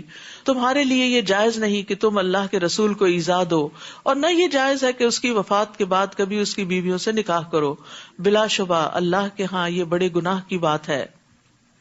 تو اس سے کیا پتہ چلتا ہے کہ ازواج مطہرات کے لیے خاص طور پر یہ حکم ہے کہ وہ مردوں سے پردے کے بغیر بات نہ کرے، بیچ میں نقاب یا حجاب ہو، یا جیسے دروازے کی اوٹ ہوتی ہے یا کوئی کرٹن ہوتا ہے اس کے پیچھے سے۔ اور وجہ کیا بتائے گی؟ تاکہ یہ تمہارے اور ان کے دلوں کی پاکیزگی کا ذریعہ ہو۔ تو اس سے کیا پتہ چلتا ہے کہ حجاب جو ہے یہ دراصل دلوں کی پاکیزگی کے لیے، اور بہت سے لوگ اپنی پاکیزگی کا بڑا دعویٰ کرتے ہیں، وہ کہتے ہیں کہ ہماری نیتیں بہت اچھی، اس لیے ہمیں حجاب کی ضرورت نہیں۔ یعنی ازواج مطہرات کیا کم پاکیزہ عورتیں تھیں؟ لیکن ان کو بھی احتیاط برتنے کا حکم دیا گیا۔ تو ایک مسلمان جس قدر ہو سکے احتیاط برتے، اور مردوں سے اس طرح ہنس ہنس کے باتیں نہ کرے، اور اس طرح ان کا دل نہ لبھائے، یا اس طرح نزاکت کے لہجے میں بات نہ کرے۔ یہ ساری چیزیں نامہ اعمال میں لکھی جاتی ہیں، اور قیامت کے دن انسان کو ان کا حساب دینا ہوگا۔ یہ چیزیں لوگوں سے چھپ سکتی ہیں لیکن اللہ سے نہیں چھپ سکتی۔ اور جب یہ آیات اتری، یعنی پردے کے احکامات اترے، تو فوراً ہی اللہ کا حکم نافذ ہو گیا۔ انس رضی اللہ عنہ بیان کرتے ہیں، میں نبی صلی اللہ علیہ وسلم کا خادم تھا، بغیر اجازت طلب کیے گھر میں آتا جاتا تھا۔ ایک دن میں آیا تو آپ نے فرمایا، بیٹے ٹھہر جاؤ، تمہارے بعد ایک آیت نازل ہوئی ہے، اب بغیر اجازت اندر نہ آیا کرو۔ پھر اسی طرح تنہا عورتوں کے پاس جانے کی بھی ممانعت ہے، یعنی ایک مرد اور عورت ایک کمرے میں دروازہ بند کر کے اکیلے ہوں، یہ بھی اسلامی لحاظ سے حرام ہے، یہ بھی منع ہے۔ رسول اللہ صلی اللہ علیہ وسلم نے فرمایا، عورتوں کے پاس جانے سے بچتے رہو۔ اس پر انصار کے ایک صحابی نے عرض کیا، یا رسول اللہ، دیور کے متعلق آپ کی کیا رائے ہے؟ یعنی گھر میں اگر دیور ہے اکیلا، تو آپ نے فرمایا، دیور تو ہلاکت ہے، یعنی اس گھر کے اندر ہی اگر وہ ہے اور شوہر اور سارے گھر والے باہر ہیں تو پھر تو خرابی کا اور بھی زیادہ اندیشہ ہے۔ اور پھر یہ ہے کہ یہ شیطانی وسوسوں سے بچنے کا ذریعہ ہے۔ جب ایک مرد اور عورت، ایک لڑکی اور لڑکا دروازہ بند کر کے کمرے میں چاہے کوئی کام ہی کر رہے ہوں، تو دوسروں کی نگاہیں اٹھ جاتی ہیں کہ یہ اندر کیا ہو رہا ہے، ان کے دلوں میں شیطان وسوسے ڈالتا ہے۔ تو اس لیے فرمایا، دلوں کی پاکیزگی، ان کے اپنے دل کی پاکیزگی اور دوسروں کے دلوں کی پاکیزگی کے لیے بھی یہ بات بہت ضروری ہے کہ آپ کسی کو بھی فتنے میں نہ ڈالیں، آپ ایسا غلط کام نہ کریں کہ جس سے دوسرے لوگ آپ کے بارے میں بدگمانی کریں، برا سوچیں اور آپ کی پیٹھ پیچھے آپ کی برائیاں کریں۔ اس کے بھی ذمہ دار تم خود ہی ہوگے۔ تم کوئی بات ظاہر کرو یا اسے چھپاؤ، کوئی بات ظاہر کرو یا چھپاؤ، اللہ ہر چیز کو خوب جاننے والا ہے۔ ان ازواج نبی پر کچھ گناہ نہیں اگر ان کے باپ، ان کے بیٹے، ان کے بھائی، ان کے بھتیجے، ان کے بھانجے، ان کی میل جول کی عورتیں اور ان کے لونڈی غلام ان کے گھروں میں داخل ہوں۔ اور اے عورتوں، اللہ سے ڈرتی رہو، واتقین اللہ، یہ مؤنث کا صیغہ ہے، واتقین اللہ، ان اللہ کان علی کل شیء شہیدا، یقیناً اللہ ہر چیز پر گواہ ہے، ہر چیز دیکھ رہا ہے، لہذا اللہ سے ڈر کر غلط کام اور غلط طریقے چھوڑ دو، معروف طریقے سے کام کرو۔ مرد اور عورت کا انٹریکشن جو ہے، قلنا قولا معروفا، ایک بھلے طریقے سے ہونا چاہیے، چھپا ہوا نہیں ہونا چاہیے، ہنسی مذاق والا اور کھیل تماشے والا نہیں ہونا چاہیے۔ ان اللہ وملائکتہ یصلون علی النبی یا ایھا الذین آمنوا صلوا علیہ وسلموا تسلیما، اللہ اور اس کے فرشتے نبی پر درود بھیجتے ہیں، اے ایمان والو تم بھی اس پر درود و سلام بھیجا کرو۔ اللہ سبحانہ وتعالیٰ آپ پر اپنی رحمتیں نازل کرتے ہیں۔ اس سے اندازہ ہوتا ہے کہ آپ کا مقام کتنا بلند تھا. اللہ کے فرشتے آپ پر درود بھیجتے ہیں, تو ہمیں بھی کیا کرنا چاہیے, یعنی جس ہستی پر اللہ تعالیٰ اپنی رحمتیں بھیج رہا ہے ہر آن, اور جس کے لیے فرشتے دعائیں کر رہے ہیں, پھر ہمیں بھی ان پر درود و سلام بھیجنا چاہیے. اللہ سبحانہ وتعالیٰ اپنے مقرب فرشتوں کے پاس اپنے نبی کی تعریف کرتے ہیں یعنی ملائے اعلیٰ میں, اور فرشتے بھی ان پر درود بھیجتے ہیں, ان کی تعریف کرتے ہیں. تو اللہ تعالیٰ نے دنیا والوں کو بھی اس چیز کا حکم دیا. اور یاد رکھیے کہ درود شریف پڑھنا فوری رحمت کے حصول کا ذریعہ ہے, یعنی اللہ تعالیٰ کی فوراً رحمتیں آتی ہیں. رسول اللہ صلی اللہ علیہ وسلم نے فرمایا, جو شخص میری امت میں مجھ پر اخلاص دل سے ایک بار درود پڑے گا, خالص دل سے, اللہ تعالیٰ اس وجہ سے اس پر 10 رحمتیں بھیجے گا, اور اس کی وجہ سے اس کے 10 درجے بلند فرمائے گا, اور اس کی 10 نیکیاں لکھے گا, 10 گناہ معاف فرمائے گا. ایک دفعہ درود بھیجنے کا اتنا بڑا اجر و ثواب ہے. اس لیے درود پڑھنے میں بھی بخل نہیں کرنا چاہیے, اور روز مرہ کے جو اذکار کی بات ہو رہی ہے اس میں درود شریف کی بھی ایک تسبیح لازم کر لیں اپنے لیے. اور درود ساری دعاؤں کے لیے بھی کافی ہو جاتا ہے. یعنی اگر آپ پریشان ہیں لیکن آپ کو سمجھ نہیں آ رہی کہ مجھے کیا دعا کرنی چاہیے, تو درود شریف کی کثرت کر دیں, ساری دعائیں اس کے اندر کافی ہو جائیں گی. یعنی ایک صحابی نے پوچھا تھا کہ اگر میں اپنی ساری دعا کی بجائے درود شریف ہی پڑھ لوں, تو آپ نے فرمایا پھر تو اللہ تمہارے دنیا اور آخرت کے غم اور فکر کے لیے تمہیں کافی ہو جائے گا. اور جو شخص درود نہ پڑھے, آپ صلی اللہ علیہ وسلم نے فرمایا, وہ آدمی جس کے سامنے میرا تذکرہ کیا گیا وہ مجھ پر درود بھیجنا بھول گیا تو اس نے جنت کا راستہ خطا کر دیا, وہ جنت کا راستہ بھول گیا. یعنی درود نہ پڑھنا نقصان دہ بھی. ایک تو یہ کہ پڑھے تو فائدہ ہے, نہ پڑھے تو نقصان بھی ہے. کچھ کام ایسے ہیں نہ کریں تو کوئی بات نہیں, لیکن یہاں نہ کرنا نقصان کا باعث ہے. زید بن خارجہ کہتے ہیں, میں نے رسول اللہ صلی اللہ علیہ وسلم سے پوچھا تو آپ نے فرمایا, مجھ پر سلاد بھیجو اور دعا میں کوشش کرو اور کہو اللہم صلی علی محمد وعلی آل محمد. یہ سب سے چھوٹا درود ہے جس کو آپ چلتے پھرتے بھی پڑھ سکتے ہیں. بعض لوگوں کے ذہن میں یہ خیال ہوتا ہے کہ آپ وضو کے بغیر پڑھ سکتے ہیں. جی بالکل, وضو کے بغیر بھی درود شریف پڑھا جا سکتا ہے, لیٹ کے پڑھ سکتے ہیں, واک کرتے ہوئے, کھانا پکاتے ہوئے, کسی بھی وقت انسان درود بھیج سکتا ہے آپ پر. ان الذين يؤذون الله ورسوله لعنهم الله في الدنيا والآخرة. جو لوگ اللہ اور اس کے رسول کو دکھ پہنچاتے ہیں اللہ نے ان پر دنیا میں بھی لعنت فرمائی ہے اور آخرت میں بھی, یعنی وہ اللہ کی رحمت سے محروم ہے اور ان کے لیے رسوا کن عذاب تیار کر رکھا ہے. یعنی جسمانی اذیت تو کوئی اللہ کو پہنچا ہی نہیں سکتا کہ اللہ تک پہنچے اور نعوذ باللہ اس کو کوئی تکلیف دے. تو اس سے مراد پھر کون سی چیزیں ہیں کہ جو اپنی زبان سے ایسی باتیں کرتے ہیں یا ایسے کام کرتے ہیں جو اللہ اور اس کے رسول کو پسند نہیں. اور جو لوگ مومن مردوں اور مومن عورتوں کو ان کے کسی قصور کے بغیر دکھ پہنچاتے ہیں تو انہوں نے بہتان اور سری گناہ کا بار اٹھا لیا. یاد رکھیے, تکلیف دینا کسی کے لیے بھی جائز نہیں. یہاں اللہ تعالیٰ کی بات بھی آئی ہے, رسول صلی اللہ علیہ وسلم کی بھی آئی, اور پھر مومن مردوں اور عورتوں کی بھی آئی. یعنی کسی بھی صاحب ایمان کو اپنے ہاتھ سے, زبان سے آپ تکلیف نہ دے. پھر اس کے بعد آپ دیکھیں جانوروں اور پرندوں اور درندوں اور باقی مخلوقات, حتیٰ کہ جنوں کو بھی. وہ کیسے؟ جیسے ہڈی کے ساتھ استنجا کرنے سے منع کیا گیا کیونکہ وہ جنوں کی خوراک ہے, تو اس کو گندا نہیں کرنا چاہیے. یعنی ایک مومن جو ہوتا ہے یا ایک مسلم جو ہوتا ہے اس کے ہاتھ زبان سے سب محفوظ رہتے ہیں, تو کسی کے لیے بھی اذیت اور دکھ کا باعث نہیں بننا چاہیے. بعض اوقات باتیں بنتی ہیں, بعض اوقات ہمارے رویے بنتے ہیں, بعض اوقات چھوٹی سی بات ہوتی ہے لیکن دوسرا شخص بہت زیادہ تکلیف محسوس کرتا ہے کچھ رویوں کی وجہ سے. یعنی بعض لوگ آپ بات کرتے ہیں تو وہ خواہ ہنس پڑتے ہیں, حالانکہ وہ ہنسنے کا موقع نہیں ہوتا. بعض ماؤں کو میں نے دیکھا ہے کہ وہ بچوں کے اوپر ہنسنا شروع کر دیتی ہیں اور بچے اس کی وجہ سے بہت اریٹیٹ ہوتے ہیں. تو ہم سوچتے ہیں کہ ہم تو ہنس رہے ہیں, ہم تکلیف نہیں دے رہے, بظاہر آپ کا عمل ہنسی کا ہے لیکن وہ دوسرے کے لیے اذیت کا باعث ہے. تو ہر شخص کو اللہ تعالیٰ نے اتنی سمجھ دی ہے کہ وہ دوسروں کو اذیت نہ دے, لیکن اگر آپ کو سمجھ نہیں آ رہی کہ دوسرے کو اذیت ہو رہی یا نہیں تو کم از کم اپنے آپ کو اس کی جگہ رکھ لیں. جب آپ اپنے آپ کو وہاں رکھیں گے تو پھر آپ کو پتہ چل جائے گا کہ کون سی چیز تکلیف دیتی ہے اور کون سی نہیں. یا ایھا النبی قل لازواجک وبناتک ونساء المؤمنین یدنین علیہن من جلابیبہن ذلک ادنی ان یعرفن فلا یؤذین وکان اللہ غفورا رحیما. اے نبی اپنی بیویوں, اپنی بیٹیوں اور مومنوں کی عورتوں سے کہہ دیجئے. اب اس میں سبھی شامل ہو گئی عورتیں.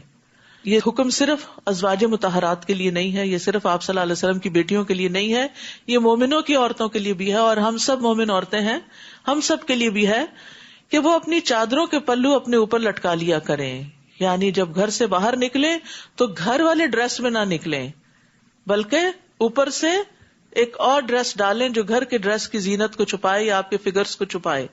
اور ابتدائی دور میں تو چونکہ بہت سمپل لائف سٹائل تھا، کپڑے بھی بہت سادے ہوتے تھے، اور عورتیں عام طور پر چادر لے کر گھر سے نکلتی تھی، تو اسی لیے چادر کا ذکر ہوا.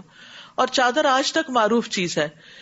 لیکن بعد میں جب لوگوں نے کپڑوں کے اندر طرح طرح کے ڈیزائن بنانے شروع کیے اور زیادہ زیب و زینت اختیار کرنی شروع کر دی، تو پھر صرف چادر اوڑھ لینے سے وہ سب کچھ نہیں چھپتا. مثلاً چادر اڑی تو کیا ہے کہ آپ کے بازو اور آپ کا سارا لباس اور ہر چیز آپ کے فگرز نظر آنے لگ گئے، تو پھر اس چادر کو سی کر جلباب بنا لیا گیا، جس کو عبایا کہتے ہیں. اور اس کو بھی ٹائٹ نہیں ہونا چاہیے کہ آپ کے فگرز نظر آئیں. بعض اوقات وہ بالکل سکن ٹائٹ ہوتا ہے، جیسے گھر کی قمیض پہنی ہوئی ہے تو ویسے ہی بازو بھی پورے کے پورے نظر آ رہے ہیں، تو ایسا نہیں ہونا چاہیے.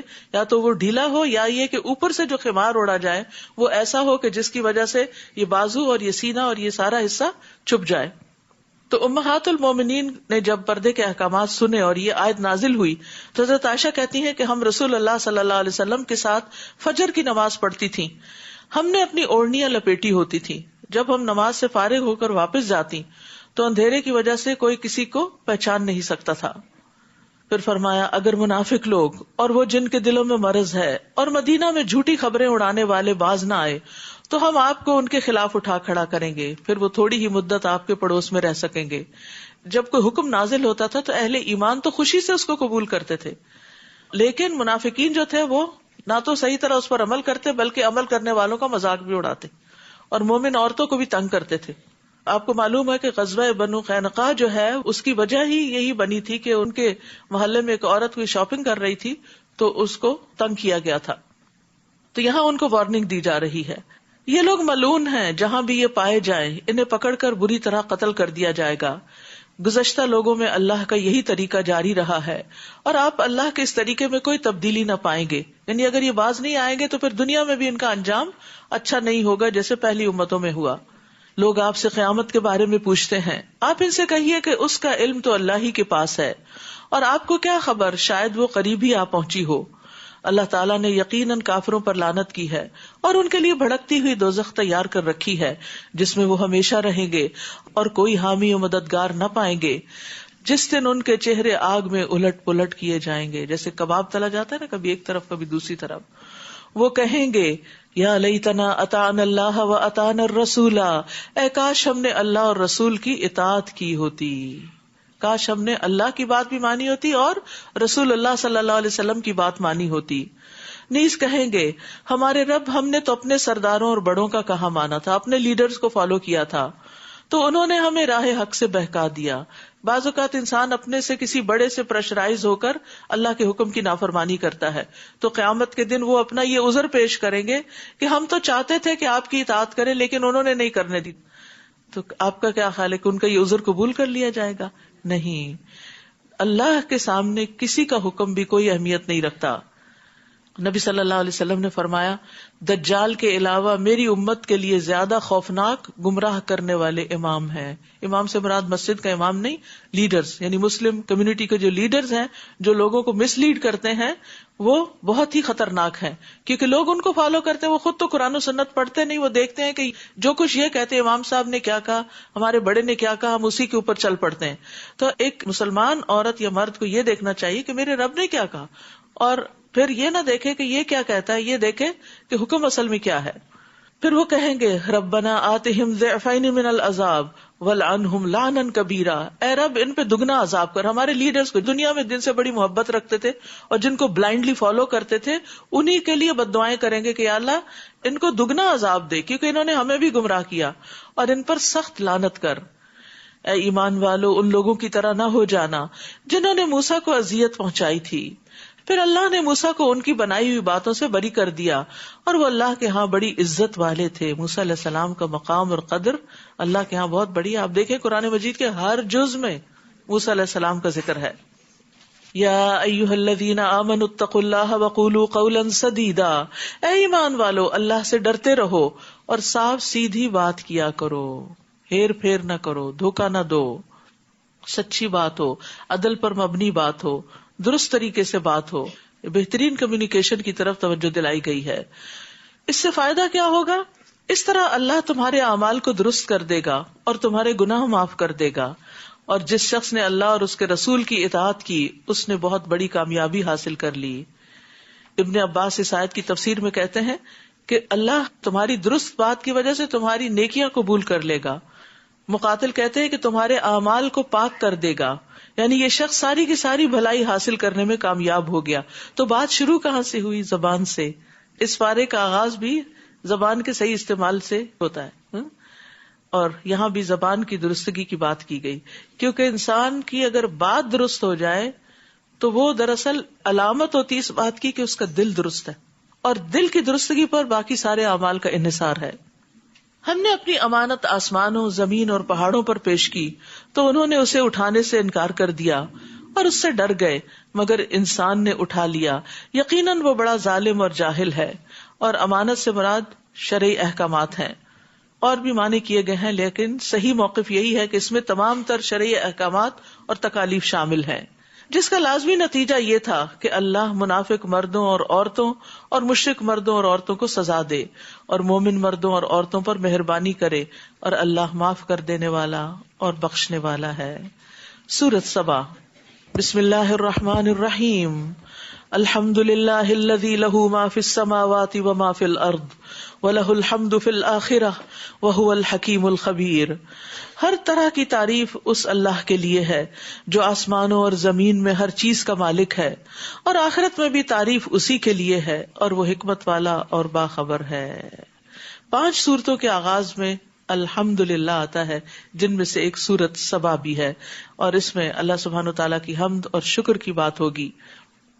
جو کچھ زمین میں داخل ہوتا ہے یا اس سے نکلتا ہے، نیز جو کچھ آسمان سے اترتا ہے اور جو کچھ آسمان میں چڑھتا ہے، وہ ہر چیز کو جانتا ہے، اور وہ رحم کرنے والا، معاف کرنے والا ہے.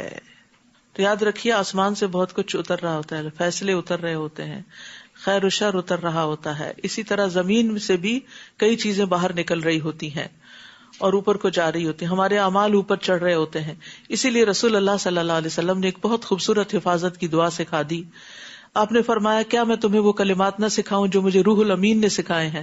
اعوذ بکلمات اللہ التامات التی لا یجاوزہن بر ولا فاجر من شر ما ینزل من السماء وما یعرج فیہا ومن شر فتن اللیل والنہار ومن کل طارق الا طارقا یترک بخیر یا رحمان. وقال الذین کفروا لا تأتینا الساعۃ. کافر کہتے ہیں ہم پر کوئی قیامت نہیں آئے گی، یعنی وہ قیامت کا انکار کرتے ہیں. آپ ان سے کہیے کیوں نہیں آئے گی؟ میرے رب کی قسم وہ تم پر آ کر رہے گی.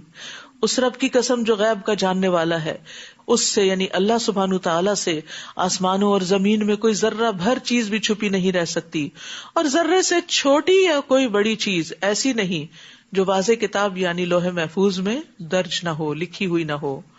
اور قیامت اس لیے آئے گی تاکہ اللہ ان لوگوں کو جزا دے جو ایمان لائے اور نیک عمل کیے. ایسے لوگوں کے لیے بخشش اور عزت و اکرام کی روزی ہوگی. اور جن لوگوں نے ہماری آیات کو نیچا دکھانے پر زور لگایا، ان کے لیے دردناک عذاب کی سزا ہے. یعنی آیات کو نیچا دکھایا کا مطلب یہ ہے کہ اپنی خواہش، اپنی رائے، اپنی بات، اپنی لاجک اوپر رکھی اور اللہ کے حکم کو ایک طرف کر دیا. اور جن لوگوں کو علم دیا گیا ہے وہ خوب سمجھتے ہیں کہ جو کچھ آپ کی طرف، آپ کے رب کی طرف سے نازل ہوا ہے وہ حق ہے، اور اس اللہ کی راہ دکھاتا ہے جو غالب اور حمد و ثنا کے لائق ہے. اور کافر ایک دوسرے سے کہتے ہیں، کیا ہم تمہیں ایسا آدمی نہ بتائیں جو یہ خبر دیتا ہے کہ جب تم مرنے کے بعد بالکل ریزہ ریزہ ہو جاؤ گے تو اثر نو پیدا کیے جاؤ گے. معلوم نہیں کہ وہ اللہ پر جھوٹ باندھتا ہے یا اسے جنون لاحق ہو گیا ہے. یہ بات نہیں، بلکہ جو لوگ آخرت پر ایمان نہیں لاتے وہ عذاب میں مبتلا ہونے والے ہیں اور گمراہی میں دور تک چلے گئے ہیں. اتنے دور ہیں کہ اب ان کو ہدایت کی بات، اللہ کی بات بھی سمجھ نہیں آتی. کیا انہوں نے آسمان اور زمین کو نہیں دیکھا جو انہیں آگے سے اور پیچھے سے گھیرے ہوئے ہیں؟ اگر ہم چاہیں تو انہیں زمین میں دھنسا دیں یا ان پر آسمان کے کچھ ٹکڑے گرا دیں. بلا شبہ اس بات میں ہر رجوع کرنے والے بندے کے لیے ایک نشانی ہے. وَلَقَدْ آتَيْنَا دَاوُودَ مِنَّا فَضْلًا. اور داؤد کو ہم نے اپنے ہاتھ سے بزرگی عطا کی تھی، اور پہاڑوں کو حکم دیا تھا کہ اے پہاڑوں داؤد کے ساتھ تسبیح میں ہم آہنگ ہو جاؤ، اور پرندوں کو بھی حکم دیا تھا اور ہم نے اس کے لیے لوہے کو نرم کر دیا تھا۔ تو داؤد علیہ السلام کا بہت بڑا مقام ہے پیغمبروں کی تاریخ میں، اور یہاں اللہ تعالیٰ اپنے فضل کا ذکر کر رہے ہیں۔ وہ کیا فضل تھا؟ آپ کو نبوت عطا ہوئی، بادشاہت عطا ہوئی، بنی اسرائیل کی اصلاح کا اہتمام نصیب ہوا، انصاف کے ساتھ فیصلہ کرنے والے تھے، جنگ میں بہادری دکھانے والے تھے، آپ پر نعمتیں وسیع کر دی گئی تھیں، خاص طور پر آپ کے دل میں لوہے کی زرہ بنانے کا فن القاء کر کے انہیں لوگوں سے بے نیاز کر دیا تھا، انہیں زبور عطا کی تھی، اچھی آواز عطا کی تھی، نیک کاموں میں لمبی عمر دینے کا فضل عطا کیا تھا، اور اس کے علاوہ بھی بہت زبردست فضائل ہیں آپ کے، ان میں خاص طور پر آپ کو سلیمان علیہ السلام جیسا بیٹا عطا کیا تھا، اور اس سے کہا کہ کشادہ زریں بناؤ اور اندازے کے مطابق اس کی کڑیاں جوڑو، یعنی نہ چھوٹی ہوں نہ بڑی ہوں، کڑیاں چھوٹی ہوں تو ایسا نہ ہو کہ وہ صحیح فٹ ہی نہ بیٹھے، اور بڑی ہوں تو ایسا نہ ہو کہ وہ ٹوٹ جائیں اور صحیح طور پر زرہ پہنی نہ جا سکے۔ اور اے آل داؤد نیک عمل کرو، جو کچھ تم کر رہے ہو بلا شبہ میں اسے خوب دیکھ رہا ہوں، میں دیکھ رہا ہوں۔ جس کو یہ سمجھ آ جائے نا کہ اللہ دیکھ رہا ہے تو وہی دراصل اپنے اعمال درست کر سکتا، کیونکہ کچھ چیزیں یا کچھ جگہ ایسی ہوتی ہیں جب لوگ آپ کو دیکھ رہے ہوتے ہیں تو آپ بڑے شریف بن جاتے ہیں، لیکن کچھ مقامات ایسے ہوتے ہیں کہ کوئی بھی آپ کو نہیں دیکھتا۔ اب آپ اپنی اسکرین پر کس سے کیا باتیں کر رہے ہیں، کتنا ہنسی مذاق کر رہے ہیں اور کتنی کام کی بات کر رہے ہیں، یہ کوئی نہیں دیکھ رہا، لیکن کون دیکھ رہا ہے؟ اللہ دیکھ رہا ہے۔ اور یاد رکھیے ان چیزوں کو بعض اوقات ہم گناہ تصور نہیں کرتے، جبکہ یہ بھی گناہ ہیں جو چھپ چھپ کر کیے جائیں۔ ایسے لوگوں کی پہاڑوں جیسی نیکیاں جو ہیں وہ راکھ بنا کے اڑا دی جائیں گی جو چھپ کر غلط کام کرتے ہیں۔ اور پھر اس میں آپ دیکھیے کہ بعض اوقات ہم سمجھتے ہیں کہ ان کا کوئی نتیجہ نہیں نکلنے والا، لیکن ان کا نتیجہ کئی صورتوں میں نکلتا ہے، اور انسان کو یہ سمجھ نہیں آتی کہ میرے اسی گناہ کی وجہ سے میرے ساتھ یہ ہو رہا ہے۔ تو انسان کو شعوری طور پر سب غلط چیزوں کو چھوڑ دینا چاہیے۔ اور سلیمان کے لیے ہم نے ہوا کو مسخر کر دیا تھا۔ پہلے پہر اس کا چلنا ایک مسافت کی راہ ہوتا تھا، یعنی صبح کے وقت سارے لوگ ایک کارپیٹ کے اوپر بیٹھ جاتے تھے اور وہ ان کو لے کر اتنی دور تک چلا جاتا تھا جس طرح ایک عام انسان ایک سواری کے اوپر ایک مہینے میں پہنچے، اور پھر پچھلے پہر چلنا بھی ایک مہینے کی مسافت پر، یعنی واپسی کا سفر بھی اس موجودہ ٹیکنالوجی سے کئی گنا زیادہ بہتر ٹیکنالوجی ان کے پاس تھی۔ اب آپ دیکھیے کہ آپ ایک مہینے کی مسافت پر جہاز سے بھی آج کے دور میں بھی جائیں تو شام کو اس فلائٹ سے واپس نہیں آ سکتے، لیکن یہاں پر ان کے لیے اتنی سہولت رکھ دی گئی تھی، اسی لیے بہت دور دور کے علاقے انہوں نے مسخر کیے۔ نیز ہم نے ان کے لیے پگھلے ہوئے تانبے کا چشمہ بہا دیا تھا۔ داؤد علیہ السلام کے لیے لوہے کو نرم کر دیا گیا تھا، وہ ان کے ہاتھوں میں اس طرح ملائم ہو گیا تھا جیسے موم ہوتی ہے، اور اس سے وہ گھڑ کے جو چاہتے تھے بنا لیتے تھے۔ اور یہاں سلیمان علیہ السلام کے لیے تانبا، یعنی 2 بڑی دھاتیں، اور بعض جن بھی اس کے لیے مسخر کر دیے تھے جو اس کے رب کے حکم سے ان کے سامنے کام کرتے تھے، یعنی مسخر ہونے کا مطلب یہ ہے کہ وہ ان کے کام کرتے تھے۔ اور ان میں سے اگر کوئی ہمارے حکم سے سرتابی کرتا تو ہم اسے بھڑکتی آگ کے عذاب کا مزہ چکھاتے، یعنی اس کو سزا ملتی تھی جو کام نہیں کرتا تھا۔ جو کچھ سلیمان چاہتے تھے وہی کچھ وہ جن ان کے لیے بناتے تھے، مثلاً قلعے، مجسمے اور حوض جتنے بڑے لگن اور ایک جگہ جمی رہنے والی دیگیں، کیونکہ ان کے لشکر بہت بڑے تھے تو اتنی بڑی بڑی دیگیں ہوتی تھی کہ جن کو کوئی انسان موو نہیں کر سکتا تھا، اور نہ ہی کوئی انسان بنا بھی سکتا تھا اس دور میں، تو وہ جنوں نے بنائی تھی ان کے لیے۔ اے آل داؤد شکر کے طور پر عمل کرو۔ شکر کے طور پر عمل کون سا ہوتا ہے؟ جس میں اللہ کی اطاعت ہوتی ہے، اور میرے بندوں میں سے کم ہی شکر گزار ہوتے ہیں۔ یاد رکھیے سورت شروع بھی ہوئی ہے الحمدللہ سے، اور یہاں آل داؤد کے شکر کا ذکر ہے۔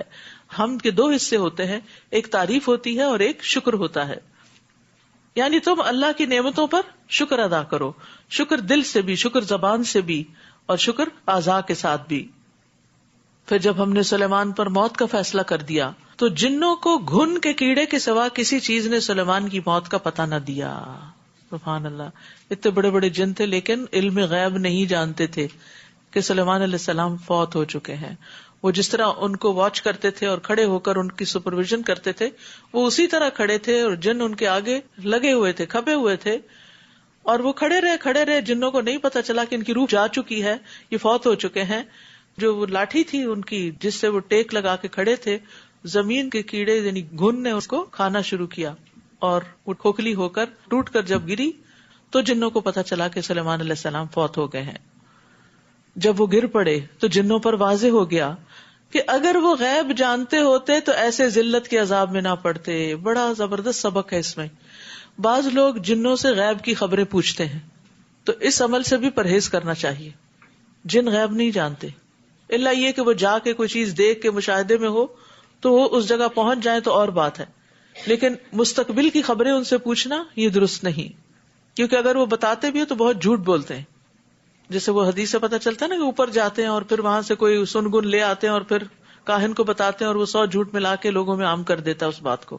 بلا شبہ قوم سبا کے لیے ان کے مسکن ہی میں ایک نشانی موجود تھی. یہ قوم سبا وہی تھی جس کی ملکہ بلقیس تھی. اس مسکن کے دائیں بائیں 2 باغ تھے، یعنی جہاں وہ رہتے تھے وہاں باغات تھے. ہم نے انہیں کہا تھا کہ اپنے رب کا دیا ہوا رزق کھاؤ اور اس کا شکر ادا کرو. پاکیزہ اور ستھرا شہر ہے، عمدہ رہنے کی جگہ ہے اور معاف فرمانے والا رب. فاعرضوا، مگر انہوں نے منہ موڑ لیا، شکر ادا نہیں کیا نعمتوں پر. تو ہم نے ان پر زور کا سیلاب چھوڑ دیا اور ان کے دونوں باغوں کو ایسے 2 باغوں میں بدل دیا جن کے میوے بد مزہ تھے، اور ان میں کچھ پیلو کے درخت تھے، کچھ جھاؤ کے، تھوڑی سی بیریاں تھیں. سارے باغ تباہ ہو گئے اور اس کے بعد بیکار چیزیں بچیں. یہ ہوتا ہے ناشکری کا انجام، یعنی شکر سے اعراض یا منہ موڑنا نعمت کو بدل دینے کا سبب بن جاتا ہے.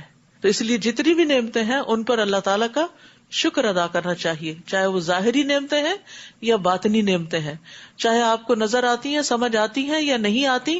تو اس طرح کہہ کے بھی دعا کرنی چاہیے کہ یا اللہ جن نعمتوں کو میں جانتی نہیں ان پر بھی تیرا شکر ہے. ہم نے یہ سزا ان کی ناشکری کی وجہ سے دی تھی اور ہم ناشکروں کو ایسا ہی بدلہ دیا کرتے ہیں. تو ناشکری نعمت کی ہلاکت کا باعث ہوتی ہے، اور خاص طور پر خواتین کے بارے میں حدیث میں آتا ہے کہ وہ شکر گزار نہیں ہوتی، یعنی شوہروں کی. تو بندوں کے بھی شکر گزار ہونا چاہیے، کیونکہ من لم یشکر الناس لم یشکر اللہ، جو بندوں کا شکر ادا نہیں کرتا وہ اللہ تعالیٰ کا بھی نہیں کرتا. ہم نے ان کی بستی اور اس بستی کے درمیان جس میں ہم نے برکت رکھی تھی، یعنی فلسطین کی بستی، کھلے راستے پر کئی بستیاں آباد کر دی تھی. یعنی پوری شاہراہ جو جاتی تھی یمن سے شام کی طرف، وہ پورا راستہ آباد تھا، اور ان میں چلنے کی منزلیں مقرر کر دی تھی، یعنی مختلف سپاٹس تھے جن پر لوگ آ کر اپنی بریک لیتے تھے کہ ان میں رات دن بلا خوف و خطر امن سے سفر کرو. مگر وہ کہنے لگے، اے ہمارے رب، ہمارے سفر کی مسافتیں دور کر دے. یہ کہہ کر انہوں نے اپنے آپ پر ہی ظلم کیا، چنانچہ ہم نے انہیں افسانے بنا دیا اور انہیں ٹکڑے ٹکڑے کر دیا. اس میں یقیناً ہر صابر و شاکر کے لیے کئی نشانیاں ہیں. یاد رکھیے بعض اوقات جب نعمتیں بہت عام ہو جاتی ہیں تو ہم فار گرانٹیڈ لینے لگتے ہیں. ہم سوچتے ہیں کہ یہ شاید ہمارا ہی کمال ہے اور ہم محنت کرتے ہیں اور اس لیے ہمیں یہ سب کچھ ملا ہوا ہے، لیکن اچانک آن کی آن میں سب کچھ بعض اوقات تبدیل ہو کر رہ جاتا ہے. تو اس لیے کبھی غصے میں آ کر، کبھی تکلیف میں کوئی منہ سے ایسا کلمہ نہ نکالے کہ جو نعمتوں کو ختم کرنے کا باعث بنے. بعض اوقات کوئی بیمار ہے یا کوئی غصے میں آپ اس کو کوئی نعمت دیتے اٹھا کے پھینک دیتا ہے، تو یہ بھی ناشکری کا ایک حصہ ہے. بعض اوقات نہیں چاہیے مجھے، بعض اوقات کوئی کہتا ہے یہ چیز بڑی نعمت ہے، ہوگی نعمت، نعوذ باللہ. ایسے الفاظ سے پرہیز کرنا چاہیے، کیونکہ ہم ویسے تو سوچتے نہیں ہم تو کبھی نہیں ناشکری کرتے، ہم تو جو نعمت و شکریہ ادا کرتے ہیں. لیکن یہ ناشکری کیا ناشکری ہے؟ یہ ناشکری غصے کے وقت منہ سے نکلے ہوئے الفاظ، غم کے وقت نکلے ہوئے، یا پھر کسی بھی موقع پر ایسے اکڑ کے بگڑ کے منہ سے نکلے ہوئے الفاظ. تو کسی بھی نعمت کو چھوٹا نہیں سمجھنا چاہیے، حقیر نہیں سمجھنا چاہیے. اور ان لوگوں کے متعلق ابلیس نے اپنا گمان درست پایا، چنانچہ مومنوں کے گروہ کے سوا سب نے اسی کی پیروی کی. اصل میں ابلیس نے جب یہ کہا تھا نا مجھے مہلت دی جائے میں سب لوگوں کو بہکاؤں گا، تو اس کو اتنا یقین نہیں تھا کہ شاید سبھی بہک جائیں گے، لیکن اس کا گمان تھا کہ میں یہ کام کر سکوں گا. اور اس کے گمان کی تصدیق ان لوگوں نے کر دی کہ اس نے اپنا وار چلایا اور وہ چل گیا، جس کا اس کو خود نہیں پتا تھا. اور شیطان قیامت کے دن بھی خطبہ شیطان جو ہے اس میں کیا کہے گا؟ میں نے وعدہ کیا تھا مگر میں نے خلاف ورزی کی اور میرا تم پہ کوئی غلبہ نہیں تھا. ما کان لی علیکم من سلطان. تو حسن بصری کہتے ہیں شیطان نے ان پر نہ تو تلوار لہرائی اور نہ لاٹھی برسائی، صرف ان سے وعدہ کیا، ان کو آرزویں دلائی تو وہ دھوکے میں پڑ گئے.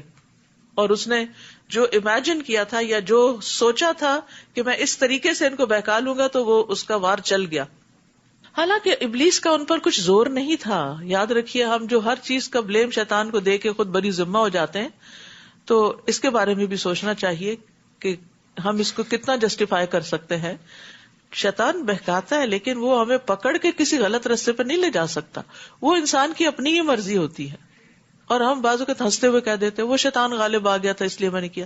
استغفر اللہ. تو اتنی ڈرنے کی بات ہے کہ آپ اتنے کمزور پڑ گئے اور آپ کا ایمان اتنے نچلے درجے پہ چلا گیا کہ شیطان نے آپ کو کنٹرول کر لیا, پوزیس کر لیا اور اپنی مرضی کروا لی. اگر آپ نے شیطان کی مرضی مان لی تو پھر وہ لے کے کہاں جائے گا؟ تو یہ بات کہہ کے بھی شیطان کو خوش نہ کیا کرے کہ وہ شیطان مجھ پہ آ گیا تھا. نہیں, شیطان کو آنے کیوں دیا تھا؟ وہ ہر وقت آس پاس ہوتا ہے لیکن ہمیں اس کو اعوذ باللہ من الشیطان الرجیم کہہ کے دفاع کرتے رہنا چاہیے. حالانکہ ابلیس کا ان پر کچھ زور نہ تھا. یہ سب کچھ اس لیے ہوا تھا کہ ہم معلوم کر لیں کہ کون آخرت پر ایمان لاتا ہے اور کون اس بارے میں شک میں پڑا رہتا ہے. اور آپ کا رب ہر چیز پر نگران ہے, دیکھ رہا ہے. کہیں شاہد کی بات ہے, کہیں نگران کی بات ہے. اے نبی آپ ان سے کہیے کہ جن کو تم اللہ کے سوا الہ سمجھ رہے ہو انہیں پکار کر دیکھ لو. وہ تو آسمانوں اور زمین میں ذرہ بھر بھی اختیار نہیں رکھتے اور نہ ہی ان میں ان کی کچھ شرکت ہے اور نہ ہی ان میں سے کوئی اللہ کا مددگار ہے. غیر اللہ کے سہارے مکڑی کے جالوں کی طرح کمزور ہیں. ان کے پاس کوئی اختیار اور طاقت نہیں. اس لیے ان سے کچھ مانگنے کی بجائے, انہیں پکارنے کی بجائے اللہ کی طرف رجوع کرنا چاہیے اپنی مشکلات میں. اس کے ہاں صرف اس کی سفارش فائدہ دے سکتی ہے جس کے لیے وہ خود اجازت دے. حتیٰ کہ جب لوگوں کے دلوں سے گھبراہٹ دور ہوگی تو وہ پوچھیں گے تمہارے رب نے کیا جواب دیا؟ وہ کہیں گے کہ ٹھیک جواب ملا اور وہ عالی شان اور سب سے بڑا ہے. تو اس آیت سے بھی پتہ چلتا ہے کہ فرشتے بھی اجازت کے بغیر سفارش نہیں کر سکتے. نبی صلی اللہ علیہ وسلم بھی جب اللہ تعالیٰ سے سفارش کی اجازت لیں گے تو سب سے پہلے اللہ تعالیٰ کو دیکھتے ہی سجدے میں گر پڑیں گے, پھر دیر تک سجدے میں ہی رہیں گے اور اللہ تعالیٰ کی حمد کے ایسے کلمات کہیں گے جو اس سے پہلے کبھی نہ کہے ہوں گے. اور پھر اللہ تعالیٰ فرمائیں گے کہ اپنا سر اٹھاؤ اور شفاعت کرو, آپ کی شفاعت قبول کی جائے گی, مانگو دیا جائے گا. تو آپ فرماتے ہیں پھر میں اپنا سر اٹھاؤں گا اور اپنے رب کی ایسی حمد و ثنا کروں گا جو وہ مجھے سکھائے گا. پھر میں شفاعت کروں گا اور میرے لیے حد مقرر کر دی جائے گی اور میں اس کے مطابق جہنم سے لوگوں کو نکال کر جنت میں لے جاؤں گا. جہنم میں جا چکے ہوں گے وہاں سے نکال کے جنت میں لے جاؤں گا سفارش کی وجہ سے. 1 منٹ کے لیے آگ نہیں برداشت ہوتی. تو اس امید پر کہ نبی صلی اللہ علیہ وسلم سفارش کروا لیں گے اور نکل ہی آئیں گے تو کوئی بات نہیں, اب یہاں دنیا کے کام تو چلاؤ, غلط طریقے سے بھی ہوتے ہیں تب بھی نہیں. انسان کو حد الوسع غلط کاموں سے بچنا چاہیے. انسان ہونے کے ناطے بھول چک ہوتی ہے, بعض اوقات نہ سمجھی ہوتی ہے, ہو جاتے ہیں غلط کام, تو پھر ان کو انڈو کر لینا چاہیے توبہ کر کے. قل من یرزقکم من السماوات والارض, آپ ان سے پوچھئے کہ آسمانوں اور زمین سے تمہیں کون رزق دیتا ہے. آپ کہیے کہ اللہ ہی رزق دیتا ہے اور ہم میں اور تم میں سے ایک فریق کی ہدایت پر یا کھلی گمراہی میں پڑا ہوا ہے. آپ ان سے کہیے کہ اگر ہم جرم کریں تو اس کی باز پرس تم سے نہیں ہوگی اور جو کچھ تم کر رہے ہو اس کی باز پرس ہم سے نہیں ہوگی. آپ کہیے کہ اللہ ہم سب کو اکٹھا کر لے گا, پھر ہمارے درمیان انصاف سے فیصلہ کر دے گا اور وہی فیصلہ کرنے والا ہے اور وہ سب کچھ جاننے والا ہے. آپ ان سے کہیے مجھے وہ ہستیاں دکھاؤ تو صحیح جنہیں تم نے اللہ کا شریک بنا کر اس سے ملا دیا, وہ ہرگز نہ بتا سکیں گے, بلکہ اللہ ہی سب پر غالب اور حکمت والا ہے. وما ارسلناک الا کافۃ للناس بشیرا ونذیرا ولکن اکثر الناس لا یعلمون. اور ہم نے آپ کو تمام لوگوں کے لیے بشارت دینے والا اور ڈرانے والا ہی بنا کر بھیجا ہے, مگر اکثر لوگ جانتے نہیں. نبی صلی اللہ علیہ وسلم کی یہ ایک خاص خصوصیت ہے باقی تمام انبیاء کے مقابلے میں. ہر نبی اپنی قوم کی طرف بھیجا گیا اور آپ ساری انسانیت تک کے لیے, قیامت تک کے لیے, سب کے لیے رسول ہیں. اور یہ لوگ آپ سے کہتے ہیں اگر تم سچے ہو تو یہ وعدہ قیامت کب پورا ہوگا؟ آپ انہیں کہیے تمہارے لیے وعدے کا ایک دن مقرر ہے, تم اس سے گھڑی بھی پیچھے نہ رہ سکو گے اور نہ آگے جا سکو گے. وقال الذین کفروا لن نؤمن بهذا القرآن, اور کافر کہتے ہیں کہ ہم نہ تو اس قرآن پر ایمان لائیں گے اور نہ اس کتاب پر جو اس سے پہلے موجود ہے. کاش آپ ان ظالموں کو دیکھتے جب وہ اپنے رب کے حضور کھڑے ہوں گے اور ایک دوسرے کی بات کا جواب دیں گے. جو لوگ دنیا میں کمزور سمجھے جاتے تھے وہ بڑا بننے والوں سے کہیں گے اگر تم نہ ہوتے تو ہم مومن ہوتے, تم نے ہمیں بہکایا. اور جو بڑے بنتے تھے متکبرین وہ کمزور لوگوں کو جواب دیں گے جب تمہارے پاس ہدایت آ گئی تھی تو کیا ہم نے تمہیں اس سے روکا تھا؟ کوئی بھی ذمہ داری نہیں لے گا. اور بات بھی یہی ہے, ہدایت تو ہمارے پاس آ چکی ہے, قرآن و سنت موجود ہے, پھر ہم کیوں دوسروں کی طرف دیکھتے ہیں اور علم کیوں نہیں حاصل کرتے, خود کیوں نہیں معلوم کرتے کہ کیا درست اور کیا نہیں. بلکہ تم خود ہی مجرم تھے, بل کنتم مجرمین, یعنی تم خود ہی نہیں چاہتے تھے کہ ہدایت کی راہ پر چلو, تو اس لیے تم نے ہمارا سہارا لے لیا کہ یہ بھی غلط کر رہے ہیں, اگر ہم بھی کر لیں گے تو کیا ہو جائے گا. لیکن آج ہم بھی پکڑے ہوئے اور تم بھی پکڑے ہوئے. اور جو کمزور سمجھے جاتے تھے وہ بڑا بننے والوں سے کہیں گے بات یوں نہیں بلکہ یہ تمہاری شب و روز کی چالیں تھی جب تم ہمیں حکم دیتے تھے کہ ہم اللہ کا انکار کریں اور اس کے شریک بنائیں. پھر جب وہ عذاب دیکھیں گے تو اپنی ندامت کو چھپائیں گے اور ہم ان کافروں کی گردنوں میں توق ڈال دیں گے. انہیں ایسا ہی بدلہ دیا جائے گا جیسے وہ کام کیا کرتے تھے. اور ہم نے جس بستی میں بھی کوئی رسول بھیجا تو اس کے خوشحال لوگوں نے اسے یہی کہا کہ جو پیغام تم لے کر آئے ہو ہم اس کے منکر ہیں, اور یہ بھی کہا کہ ہم مال اور اولاد کے لحاظ سے تم سے بڑھ کر ہیں اور ہمیں کوئی عذاب نہیں دیا جائے گا. یہ بھی انسان کی ایک بہت بڑی بھول ہے. جب دنیا کی نعمتیں زیادہ مل جاتی ہیں نا, مال بھی زیادہ ہے, اولاد بھی ہے اور قابل اولاد ہے, تو انسان کہتا ہے اللہ تو مجھ سے بڑا ہی راضی ہے, اب میں جو جی چاہے کروں, پھر وہ اپنی خواہشات کے پیچھے چل پڑتا ہے. تو اس دھوکے میں انسان کبھی نہ رہے کہ اگر دنیا کا مال زیادہ ملنے لگے تو انسان بھول جائے کہ وہ اللہ کا پیارا ہے اور اب اس سے کوئی پوچھ نہیں ہوگی. اور تمہارے اموال اور اولاد ایسی چیزیں نہیں ہیں جن سے تم ہمارے ہاں مقرب بن سکو. آپ ان سے کہیے رزق تو میرا رب جس کے لیے چاہتا ہے فراخ کر دیتا ہے اور جس کے لیے چاہتا ہے کم بھی کر دیتا ہے, لیکن اکثر لوگ جانتے نہیں. یعنی یہ تو رب کا فیصلہ ہے. یعنی کسی کو مال زیادہ دیا ہے تو اللہ نے اپنے جناب سے دیا ہے, اسے انسان کو اپنی قابلیت نہیں سمجھنا چاہیے. قارون نے سمجھا تھا نا اس کو اپنی قابلیت کہ انما اوتیتہ علی علم عندی, میں تو علم کی بنا پر کیا گیا ہوں جو مجھے ملا ہے. تو اگر کوئی شخص اس زوم میں رہے کہ میرے علم کی بنا پر ہی مجھے سب کچھ ملا ہے تو یہ بھی ایک دھوکہ ہے. جب تک اللہ کا اذن نہ ہو انسان کچھ بھی حاصل نہیں کر سکتا. بہت سارے علم والے ڈگریاں لیے پھرتے ہیں لیکن رزق سے محروم ہیں. آپ ان سے کہیے رزق تو میرا رب جس کے لیے چاہتا ہے فراخ کرتا ہے, اور تمہارے اموال اور اولاد ایسی چیزیں نہیں جن سے تم ہمارے ہاں مقرب بن سکو.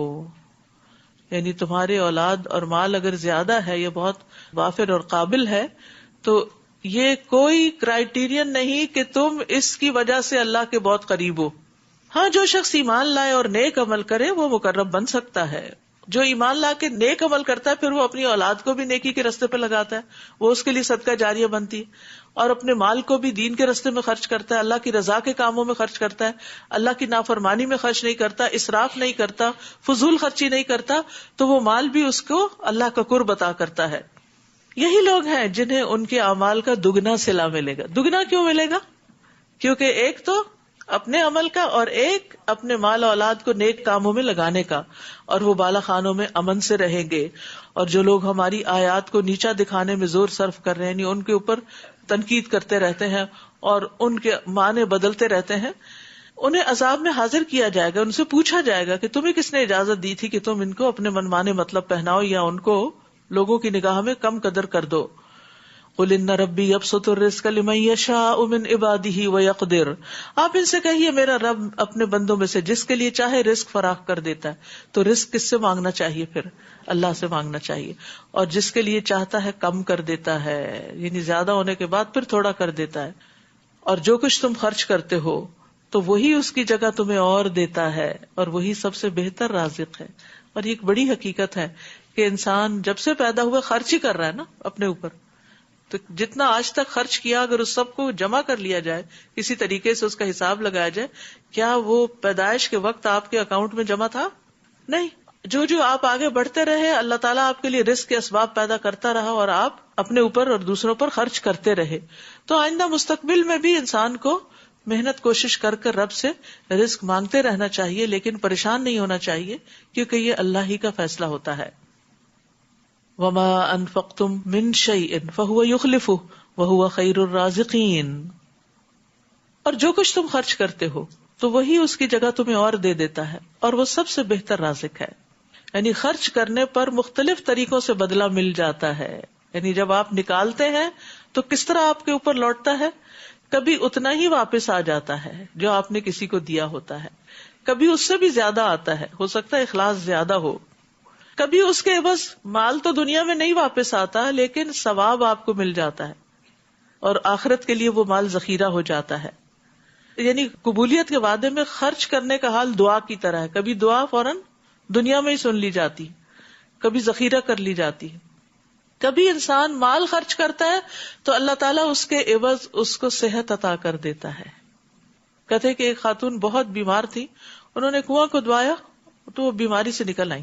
تو اسی طرح کے واقعات سنتے رہتے ہیں کہ کوئی خاص کام کیا، کسی خاص چیز میں خرچ کیا، اور بعض اوقات ایک نہیں کئی کنویں بھی آپ کھدواتے ہیں لیکن اثر نہیں بھی ہوتا، کیونکہ اللہ تعالیٰ سمجھتا ہے زیادہ بہتر کہ آپ کو آج سے زیادہ آخرت میں زیادہ ضرورت ہے، تو وہ آخرت کے لیے جمع کر لیتے ہیں. اور لوگ اس نقطے کو نہیں سمجھتے اور مایوس ہو جاتے ہیں. یعنی ہم دعائیں کرتے ہیں، ہم خرچ کرتے رہتے ہیں، صدقہ کرتے رہتے ہیں، لیکن پھر بھی کوئی مصیبت آ جاتی تو ہم کہتے ہیں وہ حدیث کہاں گئی کہ صدقہ بلاؤں کو ٹالتا ہے، تو پھر یہ کیوں آ گئی؟ تو یہ ہے کہ اللہ سبحانہ وتعالیٰ وقتی طور پہ آزمائش میں مبتلا کر کے کل قیامت کی بڑی بڑی بلاؤں کو ٹال دے گا اسی صدقے کی وجہ سے.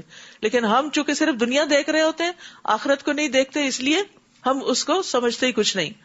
کبھی ایسا بھی ہوتا ہے کہ صدقہ خیرات کی وجہ سے نسلوں کے اندر خیر جاری ہو جاتی ہے. تو اللہ تعالیٰ کے اپنی مخلوق کے بارے میں بڑے بڑے راز ہیں.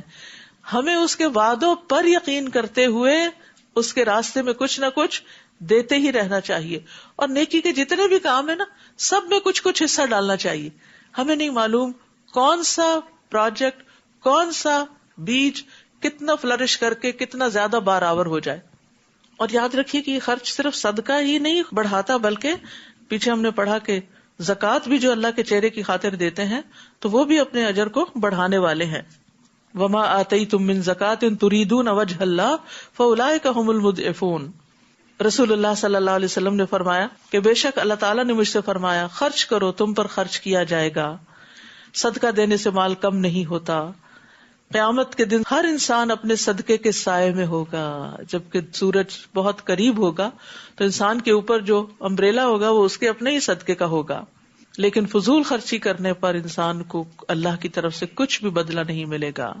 اور جس دن اللہ تمام انسانوں کو جمع کرے گا، پھر فرشتوں سے پوچھے گا کیا یہ لوگ تمہاری ہی عبادت کیا کرتے تھے؟ وہ کہیں گے تو پاک ہے، ہمارا سرپرست تو ہے، نہ کہ یہ مشرک، بلکہ یہ لوگ تو جنوں کو پوجتے تھے اور ان میں سے اکثر انہی پر ایمان رکھتے تھے.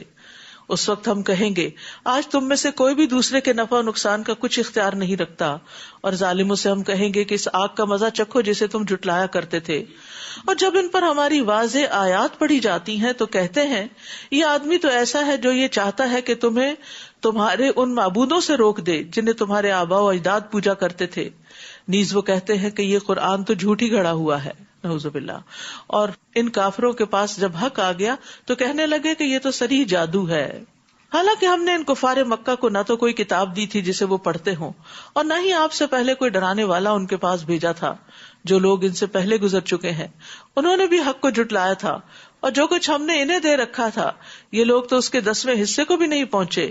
انہوں نے میرے رسولوں کو جھٹلایا تو دیکھو میری سزا کیسی سخت تھی. آپ ان سے کہیے میں تمہیں ایک بات کی نصیحت کرتا ہوں کہ اللہ کے لیے تم دو دو مل کر اور اکیلے اکیلے رہ کر خوب سوچو کہ آیا تمہارے ساتھی میں کوئی جنون کی بات ہے، یعنی نبی صلی اللہ علیہ وسلم میں. وہ تو محض ایک سخت عذاب سے پہلے تمہیں ڈرانے والا ہے. زیادہ ڈیپ تھنکنگ اس وقت ہوتی ہے جب انسان یا تو اکیلا ہوتا ہے یا دو لوگ ہوتے ہیں. ٹھیک ہے، جب بہت زیادہ کراؤڈ جمع ہو جاتا ہے تو بات پھیل جاتی تو آپ ڈیپتھ میں نہیں جا سکتے. تو اس لیے اہم باتوں میں میٹنگز بہت چھوٹی ہونی چاہیے، کم لوگوں پر مشتمل ہونی چاہیے تاکہ انسان بہت سے پہلوؤں پر غور کر سکے. آپ ان سے کہیے اگر میں نے تم سے کوئی اجرت مانگی تو وہ تم ہی رکھو، میرا اجر تو اللہ کے ذمہ ہے اور وہ ہر چیز پر گواہ ہے. آپ انہیں کہہ دیجئے میرا رب حق کے ساتھ باطل پر ضرب لگاتا ہے اور وہ سب چھپی باتوں کو جاننے والا ہے. آپ کہیے کہ حق آ گیا اور باطل نے نہ تو پہلی بار کچھ کیا تھا نہ دوبارہ کچھ کر سکے گا. آپ ان سے کہیے کہ اگر میں راہ بھولا ہوا ہوں تو اس بھول کا وبال مجھ پر ہوگا، اور اگر میں سیدھی راہ پر گامزن ہوں تو اس کی وجہ یہ ہے کہ میرا رب میری طرف وحی کرتا ہے، وہ یقیناً سب کچھ سننے والا اور قریب ہے. اور کاش آپ دیکھیں جب وہ گھبرائے ہوئے ہوں گے تو بچ نہ سکیں گے بلکہ قریبی سے پکڑ لیے جائیں گے اور کہیں گے کہ اب ہم اس پر ایمان لے آئے، اور اتنے دور مقام سے اب انہیں ایمان حاصل کرنا کہاں سے میسر ہوگا، حالانکہ اس سے پہلے وہ دنیا میں انکار کر چکے تھے اور بن دیکھے اندھیرے میں انہیں بہت دور کی سوچتی تھی، اور اس وقت ان کے اور ان کی خواہش کی چیزوں کے درمیان پردہ حائل کر دیا جائے گا، جیسا کہ ان سے پہلے ان کے ہم جنسوں سے یہی سلوک کیا گیا تھا، وہ بھی ایسے شک میں پڑے ہوئے تھے جو انہیں بے چین کیے ہوئے تھا۔ سورۃ فاطر۔ بسم اللہ الرحمن الرحیم الحمد للہ فاطر السماوات والارض جاعل الملائکۃ رسلا اولی اجنحۃ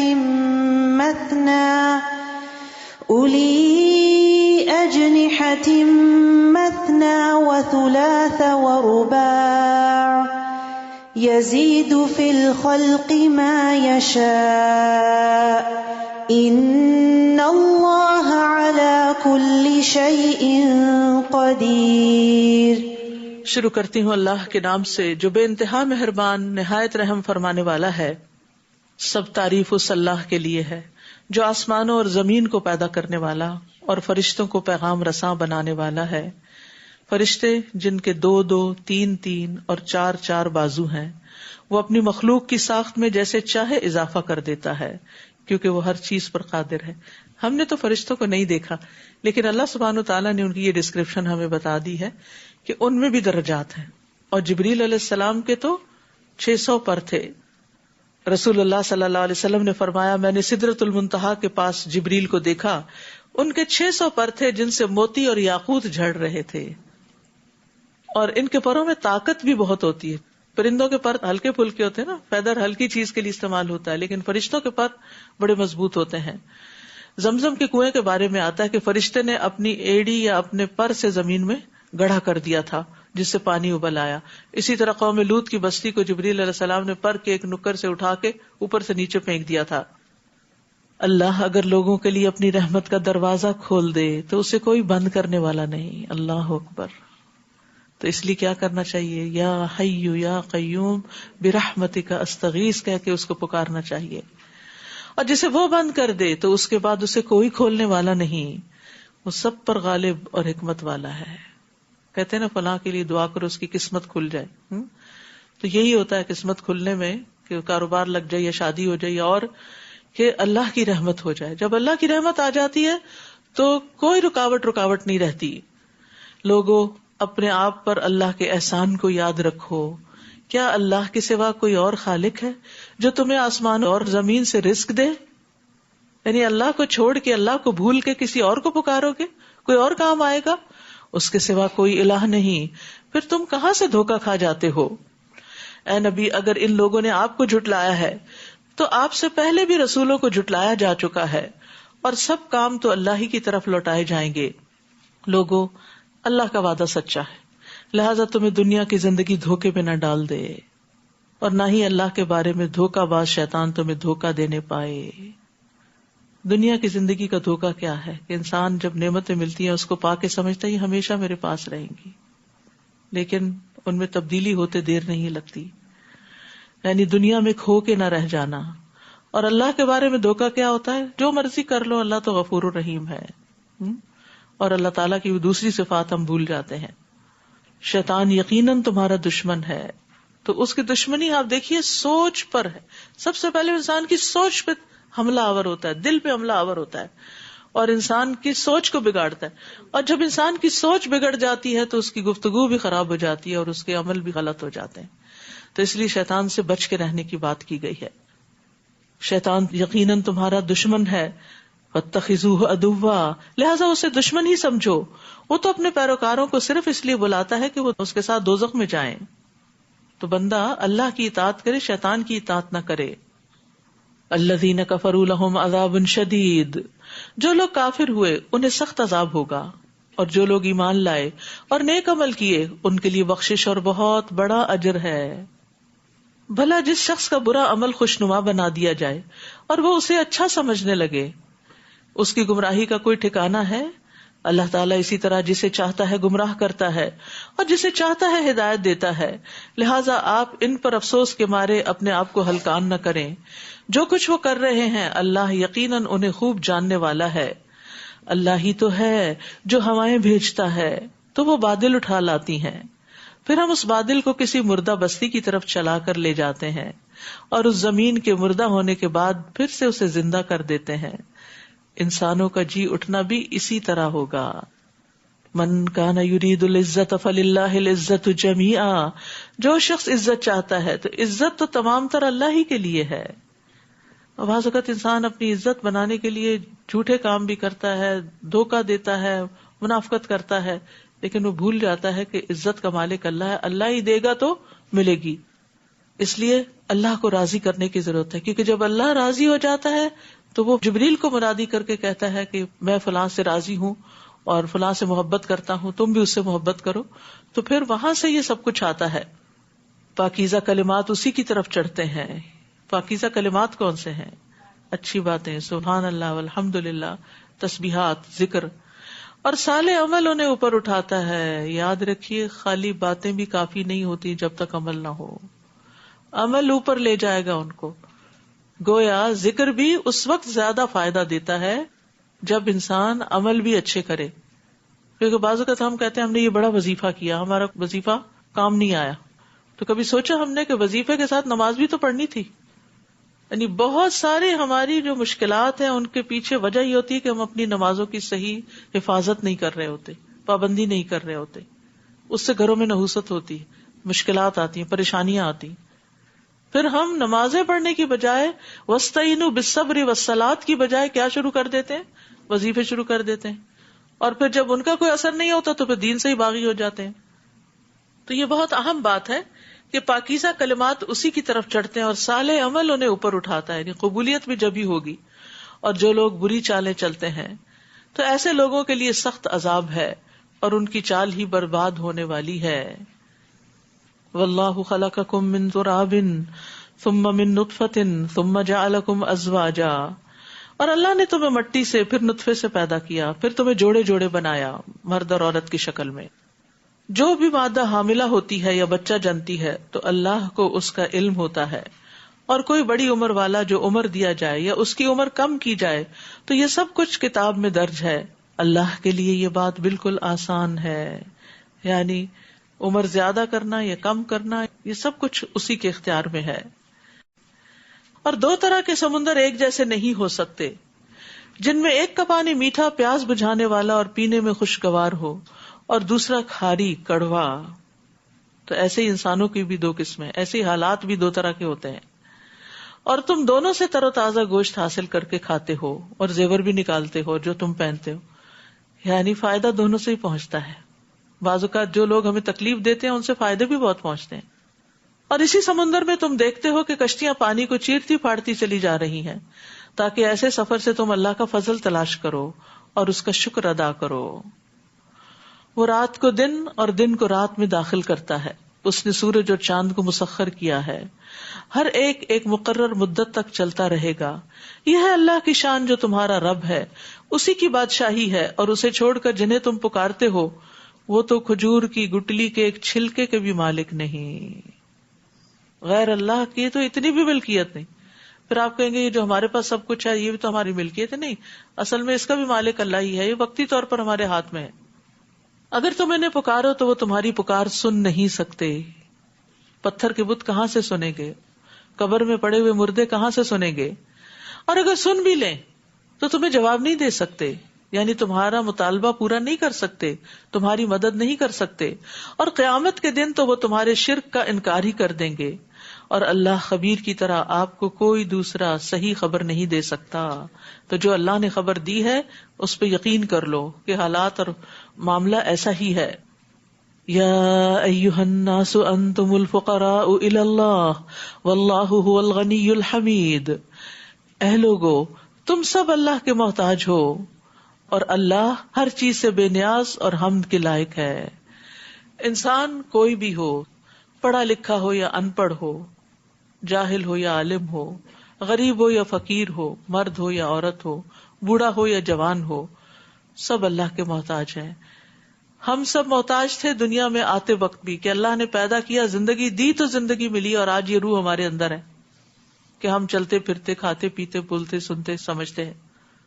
اور اگر اللہ یہ روح نکال کے لے جائے تو بھی ہم اللہ کے محتاج ہیں، کیونکہ وہی جیسا چاہے گا معاملہ کرے گا. اور قیامت کے دن بھی اللہ ہی کے محتاج ہیں. تو ہر حال میں اور ہر موقع پر اللہ کی محتاجی ہے. وہی پار لگائے تو پار لگ سکتے ہیں. تو اس لیے اللہ کے سامنے عاجز ہی رہنا چاہیے. اللہ کو تمہاری ضرورت نہیں، تمہیں اللہ کی ضرورت ہے. اگر وہ چاہے تو تمہیں لے جائے اور تمہاری جگہ کوئی نئی مخلوق لے آئے. اور یہ بات اللہ پر کچھ دشوار نہیں، اور کوئی بوجھ اٹھانے والا دوسروں کے گناہوں کا بوجھ نہیں اٹھائے گا. اور اگر بوجھ سے لدا ہوا شخص کسی دوسرے کو اٹھانے کے لیے بلائے گا بھی تو کوئی اس کے بوجھ کا کچھ بھی حصہ اٹھانے کو تیار نہ ہوگا. یعنی ہر شخص کو قیامت کے دن اپنے گناہ خود اپنے اوپر ہی لادنے ہوں گے، اگرچہ وہ اس کا قرابت داری کیوں نہ ہو، رشتہ دار، ماں باپ، بہن، بھائی، اولاد. کوئی بھی انسان کے گناہوں کو نہیں اپنے سر پہ اٹھائے گا، انسان کو خود ہی اٹھانا ہوگا. اے نبی، آپ تو صرف ان لوگوں کو ہی ڈرا سکتے ہیں جو بن دیکھے اپنے رب سے ڈرتے ہیں اور نماز قائم کرتے ہیں. اور جو شخص پاکیزگی اختیار کرتا ہے تو وہ اپنے ہی لیے اختیار کرتا ہے، اور سب کو اللہ ہی کی طرف لوٹ کر جانا ہے. وَمَن تَزَكَّىٰ فَإِنَّمَا يَتَزَكَّىٰ لِنَفْسِهِ وَإِلَى اللَّهِ الْمَصِيرُ. ہم اپنی بری عادتیں چھوڑیں یا نہ چھوڑیں، ہم اپنے دل کا تزکیہ کریں یا نہ کریں، واپسی تو اللہ کی طرف ہے. تو کامیاب کون ہے؟ قد افلح من تزکیٰ. کامیاب ہو گیا وہ جس نے پاکیزگی اختیار کر لی. یاد رکھیے قیامت کے دن بیٹا بھی ماں باپ کا بوجھ اٹھانے سے انکار کر دے گا. ابن عباس کہتے ہیں باپ اور ماں اپنے بیٹے کو ملیں گے تو کہیں گے بیٹے میرے کچھ گناہ اپنے سر پہ لے لو. وہ کہے گا میں ایسا نہیں کر سکتا، جو گناہ میرے اوپر ہیں وہی مجھے کافی ہے. تو اگر اولاد ہی کام نہیں آئے گی تو دوسرے کہاں سے کام آئے گی. وَمَا يَسْتَوِي الْأَعْمَى وَالْبَصِيرُ. تو نابینا اور بینا برابر نہیں ہو سکتے. وَلَا الظُّلُمَاتُ وَلَا النُّورُ. اور نہ اندھیرے اور روشنی. وَلَا الظِّلُّ وَلَا الْحَرُورُ. اور نہ سایہ اور دھوپ ایک جیسی. وَمَا يَسْتَوِي الْأَحْيَاءُ وَلَا الْأَمْوَاتُ. اور نہ ہی زندے اور مردے ایک جیسے ہوتے ہیں. اللہ تو جسے چاہے سنا سکتا ہے، لیکن آپ ان لوگوں کو نہیں سنا سکتے جو قبروں میں پڑے ہوئے ہیں. یعنی اللہ تعالیٰ تو مردے کو بھی سنا سکتا ہے اپنی بات، لیکن ایک عام انسان مردوں کو نہیں سنا سکتا. آپ دیکھیں کہ قبر میں جانے سے پہلے جب مردہ کفن لپیٹے پڑا ہوتا ہے، لوگ شکل دیکھ رہے ہوتے ہیں، اس سے 100 سوال بھی کریں، 100 دفعہ کوئی بات کریں، کیا وہ بولتا ہے، کیا وہ جواب دیتا ہے، کیا وہ کچھ کرتا ہے اٹھ کے؟ کچھ بھی نہیں. تو یہ کیسے ہو گیا کہ جو ہی وہ قبر کے اندر پہنچے اور منو مٹی ان کے اوپر پڑ گئی تو وہ بولنا شروع ہو گئے؟ آپ تو صرف ایک ڈرانے والے ہیں. یقیناً ہم نے آپ کو سچا دین دے کر بھیجا، بشارت دینے والا اور ڈرانے والا بنا کر، اور کوئی امت ایسی نہیں گزری جس میں کوئی ڈرانے والا نہ آیا ہو. اور اگر یہ لوگ آپ کو جھٹلاتے ہیں تو ان سے پہلے کے لوگ بھی جھٹلاتے رہے ہیں. ان کے رسول ان کے پاس واضح دلائل، صحیفے اور روشنی بخش کتاب لائے تھے. پھر جن لوگوں نے کفر کیا انہیں میں نے پکڑ لیا، پھر دیکھو میری گرفت کیسی سخت تھی. کیا تم دیکھتے نہیں کہ اللہ آسمان سے پانی برساتا ہے جس سے ہم رنگا رنگ پھل پیدا کرتے ہیں، اور پہاڑوں میں بھی مختلف رنگوں کی سفید، سرخ اور گہری سیاہ داریاں ہوتی ہیں. اللہ تعالیٰ کائنات کی نشانیاں دکھا رہا ہے. اور اسی طرح انسانوں، جانوروں اور مویشیوں کے بھی رنگ مختلف ہیں. یعنی یہ کائنات جو ہے یہ اختلاف پر قائم ہے، اس میں ویرائٹی ہے، اس میں ڈفرینسز ہیں، اس میں کنٹراسٹ ہیں، اس میں کنٹراڈکشنز ہیں. تو جو شخص یہ سمجھے کہ مجھے ان میں سے کسی چیز کا سامنا نہ کرنا پڑے اور میری زندگی سموتھ ہو جائے، جو میں چاہوں بس ویسے ہی ہر چیز ہو جائے، ایسا نہیں ہو سکتا. اور اسی طرح انسانوں، جانوروں اور مویشیوں کے بھی رنگ مختلف ہیں. بے شک اللہ کے بندوں میں سے اس سے ڈرتے ہیں جو علم رکھتے ہیں. اللہ تعالیٰ یقیناً ہر چیز پر غالب اور بخشنے والا ہے. تو حقیقی عالم وہی ہوتا ہے جو اللہ کی معرفت کا علم رکھتا ہے، جو اللہ کو پہچانتا ہے اور اس سے ڈرتا ہے اور اس کی مرضی کے مطابق عمل کرتا ہے. تو اصل علم وہی ہے جو اللہ کی خشیت پیدا کرے. ابن مسعود کہتے ہیں زیادہ علمی گفتگو کرنے کا نام علم نہیں بلکہ علم خشیت کا نام ہے. مسروق کہتے ہیں آدمی کے عالم ہونے کے لیے اتنا ہی کافی ہے کہ وہ اللہ سے ڈرتا ہو، اور آدمی کے جاہل ہونے کے لیے اتنا ہی کافی ہے کہ وہ اپنے عمل پر خود پسندی اور غرور ظاہر کرے.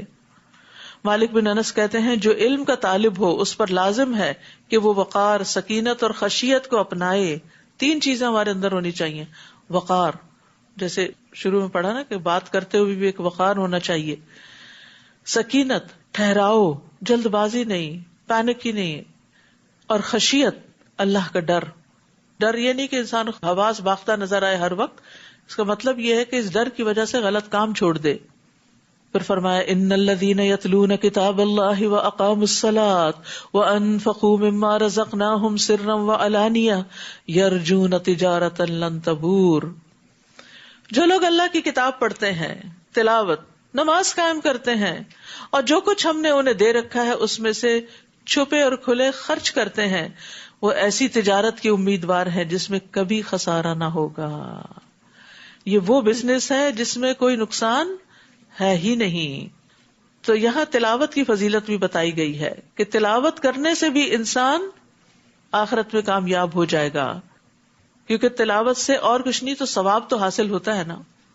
اور پھر تلاوت کا پہلے بھی میں مطلب بیان کر چکی ہوں کہ اس کا تتبع، اس میں غور و فکر، سمجھ کے پڑھنا، اور پھر تلاوت یعنی بار بار پڑھتے جانا. ایک دفعہ ختم ہو جائے پھر شروع کر دینا، پھر شروع کر دینا. رسول اللہ صلی اللہ علیہ وسلم نے فرمایا قرآن روز قیامت اس آدمی کے روپ میں آئے گا جس کا رنگ اڑا ہوا ہوگا، اور وہ اپنے ساتھی سے پوچھے گا کیا تو مجھے پہچانتا ہے؟ پھر قرآن کہے گا میں وہی ہوں جو تجھے راتوں کو بیدار اور دوپہروں کو پیاسا رکھتا تھا. یقیناً ہر تاجر اپنی تجارت کے پیچھے ہوتا تھا، اور میں آج ہر تاجر کو چھوڑ کے تیرے لیے ہوں. پھر اسے دائیں ہاتھ میں بادشاہت اور بائیں ہاتھ میں ہمیشگی دے دی جائے گی. تو اس لیے انسان کو قرآن پڑھتے رہنا چاہیے، اور اتنا پڑھنا چاہیے کہ واقعی منہ سوکھ جائے. اور قرآن دل کی بہار اور غم کو دور کرنے کا بھی ذریعہ ہے، جیسے وہ دعا سکھائی گئی ہے نا. رسول اللہ صلی اللہ علیہ وسلم نے فرمایا کسی شخص کو جب بھی کوئی غم اور دکھ لاحق ہو تو وہ یہ کلمات کہہ لے تو اللہ تعالیٰ اس کا غم دور کر دیں گے، دکھ دور کر دیں گے، اور اس کی جگہ کشادگی پیدا کر دیں گے. کسی نے پوچھا یا رسول اللہ کیا ہم اس دعا کو سیکھ نہ لیں؟ فرمایا کیوں نہیں، جو بھی اس دعا کو سنے اس کے لیے مناسب ہے کہ اسے سیکھ لے. اللہم انی عبدک وابن عبدک وابن امتک ناصیتی بیدک ماض فی حکمک عدل فی قضاؤک اسألک بکل اسم ہوا لک، آخر تک. یہ دعا وإیاک نستعین میں رنج و غم کی دعاؤں میں موجود ہے، الگ سے کارڈ بھی موجود ہے. تو ہم میں سے کون ہے جو رنج و غم کا شکار نہ ہوتا ہو؟ اور کچھ لوگ زیادہ تر شکار رہتے ہیں اور تھوڑی دیر آرام پاتے ہیں. تو انہیں کثرت سے یہ دعا پڑھتے رہنا چاہیے تاکہ ایسے لوگوں کو اللہ تعالیٰ ان کا پورا پورا اجر دے، اور وہ اپنی مہربانی سے کچھ زیادہ بھی دے. بلا شبہ وہ معاف کرنے والا ہے، قدردان ہے. اور اے نبی جو کتاب ہم نے آپ کی طرف وحی کی ہے وہی حق ہے جو اپنے سے پہلی کتابوں کی تصدیق کرتی ہے. بلا شبہ اللہ تعالیٰ اپنے بندوں سے باخبر اور انہیں دیکھنے والا ہے. ثم اورثنا الكتاب الذين اصطفينا من عبادنا فمنهم ظالم لنفسه ومنهم مقتصد ومنهم سابق بالخيرات بإذن الله ذلك هو الفضل الكبير. پھر ہم نے ان لوگوں کو کتاب کا وارث بنایا جنہیں ہم نے اس وراثت کے لیے اپنے بندوں میں سے چن لیا. اس کتاب کا وارث یعنی اس کتاب کو پڑھنے والے، اس کتاب کو سمجھنے والے، اس کتاب کی خدمت کرنے والے، اس کتاب پر ایمان لانے والے. پھر ان میں سے کوئی تو اپنے آپ پر ظلم کرنے والا ہے یعنی گناہ کرنے والا، کوئی میانہ رو ہے، درمیانی چال چلتا ہے، اور کوئی اللہ کے اذن سے نیکیوں میں آگے نکل جانے والا ہے. یہی بہت بڑا فضل ہے. تو ظالم لنفسی کون ہے جس کا پہلے ذکر کیا گیا؟ جو نافرمانیوں کا ارتکاب کرتا ہے، قرآن کے مطابق عمل نہیں کرتا. اور مقتصد جو درمیان میں ہے، اور سابق جو سنتا ہے وہ کر گزرتا ہے. سباق عربی زبان میں دوڑ لگانے کو کہتے ہیں. تو سابق وہ ہے جو دنیا میں اللہ کے راستے پہ دوڑ رہا ہے، دوڑتے دوڑتے آخرت میں بھی پل صراط پار کر کے اللہ کی جنت میں پہنچ جائے گا. تو یہ اعلیٰ درجے کے لوگ ہیں. اب آپ بھی کتاب کے وارث ہیں، آپ کو بھی اللہ نے کتاب سے روشناس کرا دیا. سوچیں آپ کس درجے پر ہیں؟ درمیانی چال چل رہے ہیں یا تیز دوڑ رہے ہیں؟ صرف جو کر رہے ہیں اسی پہ راضی نہیں، اور کرنے کی تمنا رکھتے ہیں اور کوشش میں بھی لگے رہتے ہیں، اور جو بھی حکم ملتا ہے اس پر عمل کی کوشش کرتے ہیں. کیونکہ درمیان میں کبھی انسان ادھر لڑکتا ہے کبھی ادھر لڑکتا ہے، لیکن اگر دوڑ لگانے کی سوچے تو انشاءاللہ اس سے فائدہ یہ ہوگا کہ اگر سابقون میں سے اللہ نہ کرے نہ بھی صحیح تو ظالموں میں نہ شمار ہوں. ظالم وہ ہوتا ہے جو حق نہیں دیتا کسی کا، تو جو کتاب کا حق نہیں دیتے وہ پھر ظالم شمار ہوتے ہیں. تو جن پہ یہ فضل کبیر ہے، بہت بڑا فضل ہے، وہ ہمیشہ رہنے والے باغات میں داخل ہوں گے. جنات عدن يدخلونها يحلون فيها من اساور من ذهب ولؤلؤا، وہاں انہیں سونے کے کنگنوں اور موتیوں سے آراستہ کیا جائے گا، ان کو خوبصورت بنایا جائے گا، ان کو زیورات پہنائے جائیں گے، اور وہاں ان کا لباس ریشم کا ہوگا. دنیا میں یہ دونوں چیزیں مردوں کے لیے حرام ہے لیکن جنت میں حلال ہوں گی، اور عورتوں کے لیے تو آبویسلی ہوں گی ہی. وہاں پہنچ کر وہ کیا کہیں گے؟ وقالوا الحمد للہ، الحمد للہ. سورۃ فاطر کے شروع میں بھی الحمد للہ آتا. الحمد للہ الذی اذہب عنا الحزن ان ربنا لغفور شکور. اللہ کا شکر ہے، اللہ کی تعریف ہے جس نے ہم سے غم دور کر دیا. مومن جو ہے وہ دنیا میں غم سے کم ہی چھٹکارا پاتا ہے، کیونکہ ایک کے بعد ایک مشکل بھی آئی رہتی ہے، اور دوسرے یہ کہ جتنا وہ پڑھتا چلا جاتا ہے اتنی خشیت بڑھتی ہے، تو پھر اس کو غم یہ لگ جاتا ہے کہ میں اللہ کا حق ادا نہیں کر رہا. تو یہ حقیقی معنوں میں جو غم ہے جنت میں ہی جا کے دور ہوگا. تو اس لیے اس کی کوشش کرنی چاہیے. دنیا میں کبھی زیادہ کبھی کم، کبھی انسان کا دل اچھا ہو جاتا ہے کبھی نہیں بھی ہوتا، قلب الٹ پلٹ ہوتا رہتا ہے، لیکن یہ کہ غم تو حقیقی معنوں میں پھر وہیں ختم ہوگا. وہیں جا کر کہیں گے شکر ہے جس نے ہم سے غم دور کر دیا. یقیناً ہمارا رب بخشنے والا قدردان ہے. مومنوں کو کون سے غم لگے ہوتے ہیں؟ ابن عباس کہتے ہیں کہ جہنم میں گرنے کا غم، کہ کہیں پل صراط سے پھسل کے نیچے نہ جا گریں. قتادہ کہتے ہیں موت کا غم، یعنی جو کچھ بھی کرتے ہیں انہیں موت نہیں بھولتی، تو وہ اس کو سامنے رکھ کے اپنی دنیا کے کام کرتے ہیں. مقاتل کہتے ہیں کہ وہ اس بات کا غم کرتے ہیں کہ انہیں یہ نہیں پتا تھا کہ اللہ ہمارے ساتھ کیا معاملہ کرے گا، کیا بنے گا ہمارا، ہماری نیکیاں قبول ہوں گی یا نہیں. اکرمہ کہتے ہیں گناہوں اور برائیوں کا غم، اللہ بہت قصور کر لیے، اور نیکیوں کے ضائع ہونے کا خوف. تو جو ایمان والے ہوتے ہیں ان کے دلوں کی یہ حالت ہوتی ہے. جو دنیا میں غم کریں گے وہ جنت میں غم سے آزاد ہو جائیں گے، اور جو دنیا میں بے خوف ہو کے زندگی بسر کر رہے ہیں پھر انہیں کل پشیمانی کا سامنا ہوگا. لہذا دنیا میں ایک مومن کانشیس، محتاط، فکر مند، الرٹ ہو کے زندگی بسر کرتا ہے. اس کے برعکس جہنمیوں کے لیے جب موت کو ذبح کر دیا جائے گا تو ان کے غم میں اضافہ ہو جائے گا، اتنا کہ حدیث میں آتا ہے کہ اگر وہ مر سکتے غم سے تو مر جاتے. تو یہ بہت بڑا فرق واقع ہو جائے گا ایمان والوں کا اور نہ ماننے والوں کا. الذی احلنا دار المقامت من فضلہ، کس بات کا شکر ادا کریں گے؟ شکر اللہ کا جس نے اپنے فضل سے ہمیں ہمیشہ رہنے کے گھر میں لا اتارا. لا یمسنا فیہا نصب، جہاں ہمیں کوئی مشقت اٹھانی نہیں پڑتی. ولا یمسنا فیہا لغوب، اور نہ یہاں کوئی تھکاوٹ لاحق ہوتی ہے. دنیا میں تو جتنا بڑا گھر اتنا زیادہ کام، اتنی زیادہ تھکاوٹ. لیکن جنت جتنی بھی بڑی ہے اس کے اندر جا کے کوئی کام نہیں کرنا پڑے گا. وہ کام اب کر رہے ہیں آپ اس وقت، یہاں محنت کر کر کے آگے بھیج رہے ہیں. جب آگے جائیں گے تو صرف عیش و عشرت ہی ہوگی. والذین کفروا لهم نار جہنم لا یقضى علیہم فیموتوا ولا یخفف عنہم من عذابها کذلک نجزی کل کفور. اور جن لوگوں نے کفر کیا ان کے لیے جہنم کی آگ ہے، نہ تو ان کا کام تمام کیا جائے گا کہ وہ مر جائیں، اور نہ ہی ان سے جہنم کا عذاب ہلکا کیا جائے گا. ہم ہر ناشکرے کو ایسی ہی سزا دیا کرتے ہیں. استغفر اللہ. ایک طرف شکر گزاری ہے اور دوسری طرف ناشکری ہے. کفور، کفر کا معنی انکار بھی ہوتا ہے اور ناشکری بھی ہوتی ہے. وہاں وہ چیخ چیخ کر کہیں گے اے ہمارے رب ہمیں اس سے نکال کے ہم نیک عمل کریں، ویسے نہیں جیسے پہلے کرتے تھے. اللہ تعالیٰ جواب میں فرمائے گا کیا ہم نے تمہیں اتنی عمر نہیں دی تھی جس میں اگر کوئی نصیحت حاصل کرنا چاہتا تو کر سکتا تھا، حالانکہ تمہارے پاس ڈرانے والا بھی آیا تھا. اب عذاب کا مزہ چکھو، یہاں ظالموں کے لیے کوئی مددگار نہیں.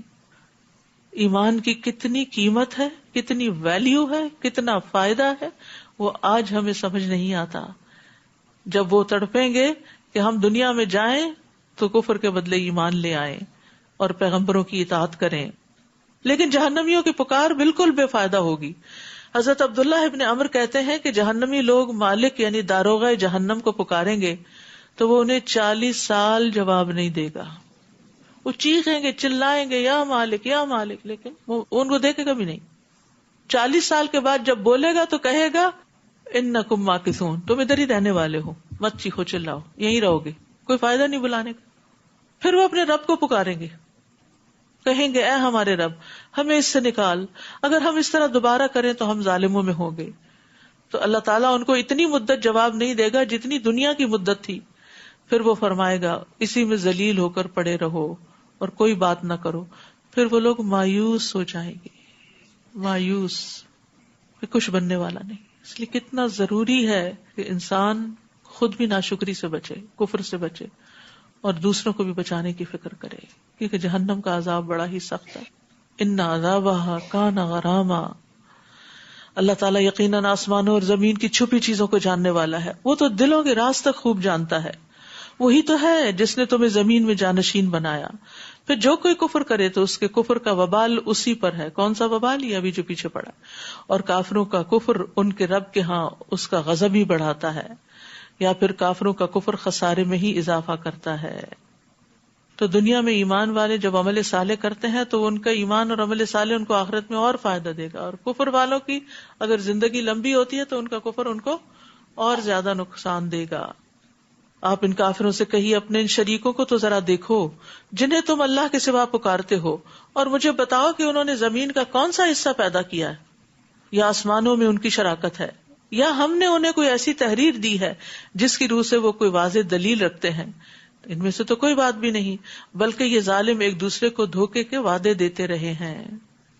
اللہ تعالیٰ ہی یقیناً آسمانوں اور زمین کو تھامے ہوئے ہے کہ کہیں وہ اپنی جگہ سے ہٹ نہ جائیں. سبحان اللہ، اللہ نے ہمارے جینے کا کیسا انتظام کر رکھا ہے. اور اگر وہ ہٹ جائیں تو اس کے بعد انہیں کوئی بھی اپنی جگہ پہ برقرار نہیں رکھ سکتا. بلا شبہ وہ بڑا بردبار اور معاف کرنے والا ہے. اور یہ لوگ اللہ کی پختہ قسمیں کھایا کرتے تھے کہ اگر ان کے پاس کوئی ڈرانے والا پیغمبر آ جائے تو کسی بھی دوسری امت سے زیادہ ہدایت پا لیں گے، مگر جب ان کے پاس ڈرانے والا آ گیا تو ان میں نفرت ہی بڑھتی گئی، جس کی وجہ ان کا زمین میں بڑا بن کر رہنا اور بری چالیں چلنا تھا. حالانکہ بری چال تو چلنے والے ہی پر آ پڑتی ہے. پھر یہ صرف اس سنت الہی کا انتظار کر رہے ہیں جو پہلے لوگوں میں جاری رہی. اللہ کی اس سنت میں آپ نہ تو کبھی کوئی تبدیلی پائیں گے اور نہ ہی تغیر. تو سب سے بڑا فساد کیا ہے؟ ایک دوسرے کے خلاف چالیں چلنا. وَلَا يَحِيقُ الْمَكْرُ السَّيِّئُ إِلَّا بِأَهْلِهِ. تو یاد رکھیے انسان جب کسی کے خلاف چال چلتا ہے نا، کسی کو بے چین کرتا ہے، امن اس کا چھین لیتا ہے، تو وہ خود بھی اسی میں مبتلا ہو جاتا ہے، یعنی اپنی ہلاکت کی طرف جلدی کرتا ہے انسان. اور اللہ کو فساد ویسے ہی پسند نہیں. نبی صلی اللہ علیہ وسلم نے فرمایا المکر والخدیعۃ فی النار، مکر اور دھوکا آگ میں ہے. نبی صلی اللہ علیہ وسلم نے بھی فرمایا دھوکا دینے والے کے لیے قیامت کے دن ایک جھنڈا ہوگا جس کے ذریعے وہ پہچانا جائے گا یہ دھوکے باز شخص ہے. یعنی انسان اگر دوسرے کو اندھیرے میں رکھتا ہے، کیا وہ زمین میں چلتے پھرتے نہیں کہ ان لوگوں کا انجام دیکھیں جو ان سے پہلے گزر چکے ہیں، اور وہ ان سے بھی زیادہ طاقتور تھے. اللہ کو تو آسمانوں کی یا زمین کی کوئی بھی چیز عاجز نہیں کر سکتی. بلا شبہ وہ سب کچھ جاننے والا اور قدرت والا ہے. اور اگر اللہ لوگوں کے اعمال کے مطابق ان کا مواخذہ کرتا تو سطح زمین پر کوئی جاندار زندہ نہ چھوڑتا، لیکن وہ تو ایک مقررہ وقت تک انہیں ڈھیل دیے جاتا ہے. پھر جب وہ ان کا مقررہ وقت آ جائے گا تو یقیناً اللہ اپنے بندوں کو دیکھ رہا ہے. سورۃ یاسین. بسم اللہ الرحمن الرحیم. یاسین والقرآن الحکیم انک لمن المرسلین علی صراط مستقیم تنزیل العزیز الرحیم. یاسین، حکمت والے قرآن کی قسم، آپ بلا شبہ رسولوں میں سے ایک رسول ہیں، سیدھی راہ پر ہیں، جو غالب اور رحم کرنے والے کا نازل کردہ ہے، یعنی قرآن، تاکہ آپ ایسی قوم کو ڈرائیں جن کے آباء و اجداد نہیں ڈرائے گئے تھے، لہٰذا وہ غفلت میں پڑے ہوئے. تو لوگوں کی غفلت دور کرنے کا سب سے بہترین ذریعہ کیا ہے؟ قرآن کے ذریعے ان کو نصیحت کرنا. ان میں سے اکثر پر اللہ کا یہ قول ثابت ہو چکا ہے کہ وہ ایمان نہیں لائیں گے. یعنی اللہ کو پہلے سے ہی پتا ہے کہ ان کو جتنا بھی خبردار کیا جائے یہ نہیں مانتے. ہم نے ان کے گلوں میں توق ڈال دیے ہیں جو ان کی ٹھوڑیوں تک پہنچ گئے ہیں، لہٰذا وہ سر اٹھائے ہی رہتے ہیں. نیز ہم نے ایک دیوار تو ان کے سامنے کھڑی کر دی ہے اور ایک ان کے پیچھے، اس طرح ہم نے ان پر پردہ ڈال رکھا ہے کہ وہ کچھ دیکھ نہیں سکتے. آپ انہیں ڈرائیں یا نہ ڈرائیں، ان کے لیے یکساں ہے، وہ ایمان نہیں لائیں گے. آپ تو صرف اسے ڈرا سکتے ہیں جو اس ذکر یعنی قرآن کی پیروی کرے اور بن دیکھے رحمان سے ڈرے. ایسے لوگوں کو آپ مغفرت اور باعزت اجر کی خوشخبری دے دیجئے. کس کے لیے ہے خوشخبری؟ بخشش اور اجر کریم کی، جو رحمان سے غائبانہ طور پہ ڈرے اور اس قرآن کی پیروی کرے. تو مومن جو ہوتا ہے وہ اللہ کے عذاب سے ہمیشہ ڈرتا ہے اور نیک عمل کرنے کے باوجود ڈرتا ہے، اور اس بات سے بھی ڈرتا ہے کہ کہیں اس کے اعمال ریجیکٹ نہ ہو جائیں، کہ وہ سٹینڈرڈ کے نہیں کہ جو اللہ کی شان میں پیش کیے جانے چاہیے تھے. مومن کے اندر ایمان اور خوف دونوں ہوتے ہیں، جبکہ منافق بد عمل بھی ہوتا ہے اور بے خوف بھی ہوتا ہے. جب انسان اللہ کا خوف اختیار کرتا ہے تو اللہ کی رحمت پاتا ہے، اور غائبانہ طور پر ڈرنے والے کو عرش کا سایہ بھی نصیب ہوگا. نبی صلی اللہ علیہ وسلم نے فرمایا 7 آدمی ایسے ہیں جنہیں اللہ قیامت کے دن اپنے عرش کے سائے میں جگہ دے گا، جبکہ اس کے عرش کے سائے کے سوا اور کوئی سایہ نہ ہوگا. ان میں سے ایک وہ شخص ہے جسے کسی بلند مرتبہ اور خوبصورت عورت نے اپنی طرف بلایا اور اس نے جواب دیا کہ میں اللہ سے ڈرتا ہوں. یہ ہے اللہ سے غائبانہ طور پر ڈرنے والے، جن کے لیے بخشش کا وعدہ ہے کہ جب کوئی بھی نہ دیکھ رہا ہو تب بھی وہ کوئی بے حیائی کا کام نہیں کرتے، برائی کا کام نہیں کرتے. انا نحن نحیی الموتى ونکتب ما قدموا وآثارهم وکل شیء احصیناہ فی امام مبین. بلا شبہ ہم ہی مردوں کو زندہ کرتے ہیں، یعنی زندگی اور موت کا مالک صرف اللہ ہے، کوئی اور نہیں. ہم ان کے وہ اعمال بھی لکھتے جاتے ہیں جو آگے بھیج چکے ہیں. ہر روز اعمال نامہ اوپر جاتا ہے، اور وہ آثار بھی جو پیچھے چھوڑ چکے ہیں، یعنی ہمارے اعمال تو اللہ کے پاس چلے جاتے ہیں، اور ان کے جو اثرات ہوتے ہیں، نیکی اور برائی کے اثرات، یا لوگ ہم سے جو کچھ اخذ کر لیتے ہیں، وہ دنیا میں مزید اچھائی یا برائی کا ذریعہ بنتے ہیں. اچھے کام کریں گے تو ملٹی پلائی ہوں گے. اگر ہمیں دیکھ کے کوئی اچھا کام کر لیتا ہے تو پھر اس کو بھی اجر ملے گا، آپ کو بھی ملے گا، اور اسی طرح برا کام کرتے ہوئے بھی. وَكُلَّ شَيْءٍ أَحْصَيْنَاهُ فِي إِمَامٍ مُبِينٍ، اور ہم نے ہر چیز کا ایک واضح کتاب یعنی لوح محفوظ میں ریکارڈ رکھا ہوا ہے. تو یاد رکھیے انسان کے آثار کی بھی یہاں بات جو ہو رہی ہے اس میں انسان کے قدم بھی ہیں. جب نبی صلی اللہ علیہ وسلم کے زمانے میں بنو سلمہ نے مدینے کے دور کے علاقے سے قریب شفٹ ہونا چاہا تو آپ نے فرمایا دیارکم تکتب آثارکم، جہاں رہتے ہو وہیں رہو، جتنے قدم چل کے آتے ہو وہ بھی کاؤنٹ ہوتے ہیں، وہ بھی لکھے جاتے ہیں. تو اس لیے اگر آپ دور سے آتے ہیں، اور جو جتنی دور سے آتا ہے اس کے اتنے ہی قدم لکھے جاتے ہیں. تو اس لیے کبھی انسان کو یہ نہیں سوچنا چاہیے کہ ہم تو بیچارے، آپ تو زیادہ خوش قسمت، زیادہ ثواب سمیٹ کے جاتے ہیں. اور آپ انہیں اس بستی والوں کی مثال بیان کیجئے جبکہ ان کے پاس رسول آئے تھے. جب ہم نے ان کی طرف 2 رسول بھیجے تو انہوں نے ان دونوں کو جھٹلا دیا. پھر ہم نے ایک تیسرے رسول سے انہیں تقویت بخشی. تب ان تینوں نے کہا ہم تمہاری طرف رسول کی حیثیت سے بھیجے گئے ہیں. وہ کہنے لگے تم تو ہمارے ہی جیسے انسان ہو اور رحمان نے تو کچھ بھی نہیں اتارا، تم تو محض جھوٹ بولتے ہو. وہ کہنے لگے ہمارا رب جانتا ہے کہ ہم یقیناً تمہاری طرف رسول بنا کر بھیجے گئے اور ہمارے ذمہ تو صرف واضح طور پر پیغام پہنچا دینا ہے. وہ کہنے لگے ہم تو تمہیں منحوس سمجھتے ہیں، اگر تم باز نہ آئے تو ہم تمہیں سنسار کر دیں گے. پیغمبروں کو بھی لوگوں نے منحوس کہا، اور ہمارے ہاتھوں تمہیں دردناک سزا ملے گی، دھمکیاں بھی دی.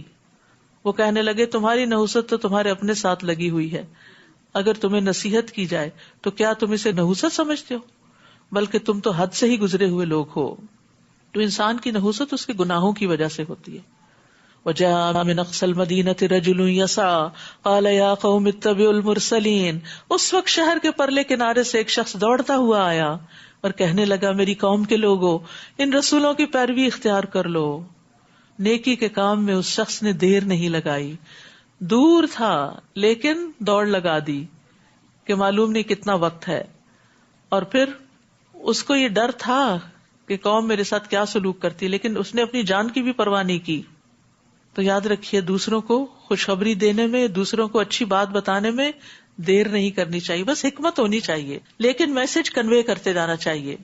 اتبعوا من لا يسألكم اجرا وهم مهتدون، پیروی اختیار کر لو ایسے رسولوں کی جو تم سے کچھ اجر نہیں مانگتے اور خود راہ راست پر ہیں. انبیاء احسان کے بدلے میں کسی سے اجر نہیں مانگتے. تمہارے ایمان لانے پر تم سے کچھ چارج نہیں کرتے کہ تمہاری دنیا میں کچھ کمی ہو جائے گی اگر تم مسلمان ہو گئے. وآخر دعوانا ان الحمد للہ رب العالمین. یہ آج کی فری ڈسٹریبیوشن میں ہے، جو لینا چاہیں. فاسٹنگ ان رمضان، یہ انگلش میں ایک پیمفلٹ کا ترجمہ کیا گیا ہے. جو بچے اردو نہیں پڑھتے یہ بتا دیجیے. اسی طرح درود شریف کی آج بات ہوئی تو درود شریف کا پیمفلٹ بھی موجود ہے. پردے کی بات ہوئی تو ہڈن پرلز کے نام سے یہ آیات اور ان کے دلائل جو ہیں اس پیمفلٹ کے اندر موجود ہیں، یہ بھی آپ لے سکتے ہیں. صدقہ خیرات کی بات ہوئی تو یہ پوری کتاب ہے جس میں وہ حدیثیں جو میں کوٹ کرتی ہوں وہ اس میں آپ کو مل جائیں گی. اسی طرح حسن اخلاق کی بات ہے. لقمان حکیم نے اپنی اولاد کو جو نصیحت کی تھی اور آج بھی حسن اخلاق کی بات ہوئی. تو یہ ساری چیزیں ہمارے علم میں اضافہ کرنے والی ہیں اور ان کا اہتمام کرنا چاہیے. اسی طرح اللہ تعالیٰ کی تسبیحات کا جو حکم ہے تو یہ بھی زبردست تسبیحات ہیں جن کو آپ دیکھ کے پڑھ سکتے ہیں. اور 2 سورتوں کے شروع میں الحمدللہ آیا تو یہ اللہ کی حمد و ثنا کے کلمات ہیں، جو ان کو پڑھ لیتا ہے یہ بہت سے ذکر سے کفایت کر جاتے ہیں. اسی طرح تسبیحات کا کارڈ ہے، تکبیرات کا کارڈ ہے، لا الہ الا اللہ کے فائدوں کا کارڈ ہے. اب عید آنے والی ہے تو آپ عید کے تحفوں کے طور پر ہر ایک کو ایک ایک کارڈ اور اس طرح کی چیزیں بھی دے سکتے ہیں. دن تو تھوڑے ہی رہ گئے ہیں، ابھی سے تیاری کر لیجئے تاکہ اپنا صدقہ جاریہ بڑھا سکیں. یعنی ہم دنیا سے چلے جائیں گے تو ہمارے وہ اعمال جو پیچھے بھی ہمیں فائدہ دیں گے، ان میں سے یہ ایک نفع مند علم ہے. جتنے لوگ تسبیح پڑھیں گے آپ کی وجہ سے، جتنے لوگ ذکر کریں گے، آپ کا بھی اجر ساتھ لکھا جاتا رہے گا. آپ تو قبر میں پڑے ہوں گے اور آپ کے دیے ہوئے کارڈ سے کوئی روز تسبیح پڑھتا ہے تو وہ آپ کا اجر روز قبر میں آپ کو پہنچتا رہے گا. سبحانک اللہم و بحمدک، اشہد ان لا الہ الا انت، استغفرک و اتوب الیک. السلام علیکم و رحمۃ اللہ وبرکاتہ. پارے کے اہم نکات. انسان کی نحوست اس کے گناہوں کی وجہ سے ہوتی ہے. علم کو اگلی نسلوں تک بھی پہنچانا چاہیے، یہ والدین کی ذمہ داری ہوتی. قرآن دل کی بہار اور غم دور کرنے کا ذریعہ ہے. ناشکری نعمتوں کی ہلاکت کا باعث بنتی ہے. اللہ تعالیٰ کے احکامات اور نبی صلی اللہ علیہ وسلم کی تعلیمات پر عمل کرتے وقت دلوں میں گھٹن نہیں ہونی چاہیے. قیامت کے دن ہر انسان اپنے صدقے کے سائے میں ہوگا. اذکار کو اعمال اوپر لے کر جاتے ہیں، ٹھیک ہے. ایمان کا ہونا اللہ سبحانہ وتعالیٰ کا بہت بڑا فضل ہے. ذکر کی کثرت جو ہے یہ بخشش کا ذریعہ ہے، اجر بڑھانے کا ذریعہ ہے. غصے میں نکلے ہوئے الفاظ جو انسان کے لیے شرمندگی کا باعث بنتے ہیں. سورۃ نور کے احکامات فرض کا درجہ رکھتے ہیں، ان کو سمجھنا اور عمل کرنا ضروری ہے. حجاب دلوں کی پاکیزگی کے لیے ہے. اگر زبان درست ہو تو اس کا مطلب یہ ہے کہ دل میں درستگی ہے. درود کی کثرت کرنی چاہیے، یعنی ساری دعاؤں کو کافی ہو جاتا ہے. ظاہری اور باطنی دونوں طرح کی نعمتوں پر اللہ کا شکر ادا کرنا چاہیے. اصل علم وہ ہے جس سے خشیت پیدا ہو، دل میں اللہ کا خوف پیدا ہو. منہ بولا بیٹا حقیقی بیٹا نہیں ہوتا، اس پر حقیقی بیٹوں والے احکامات لاگو نہیں ہوتے.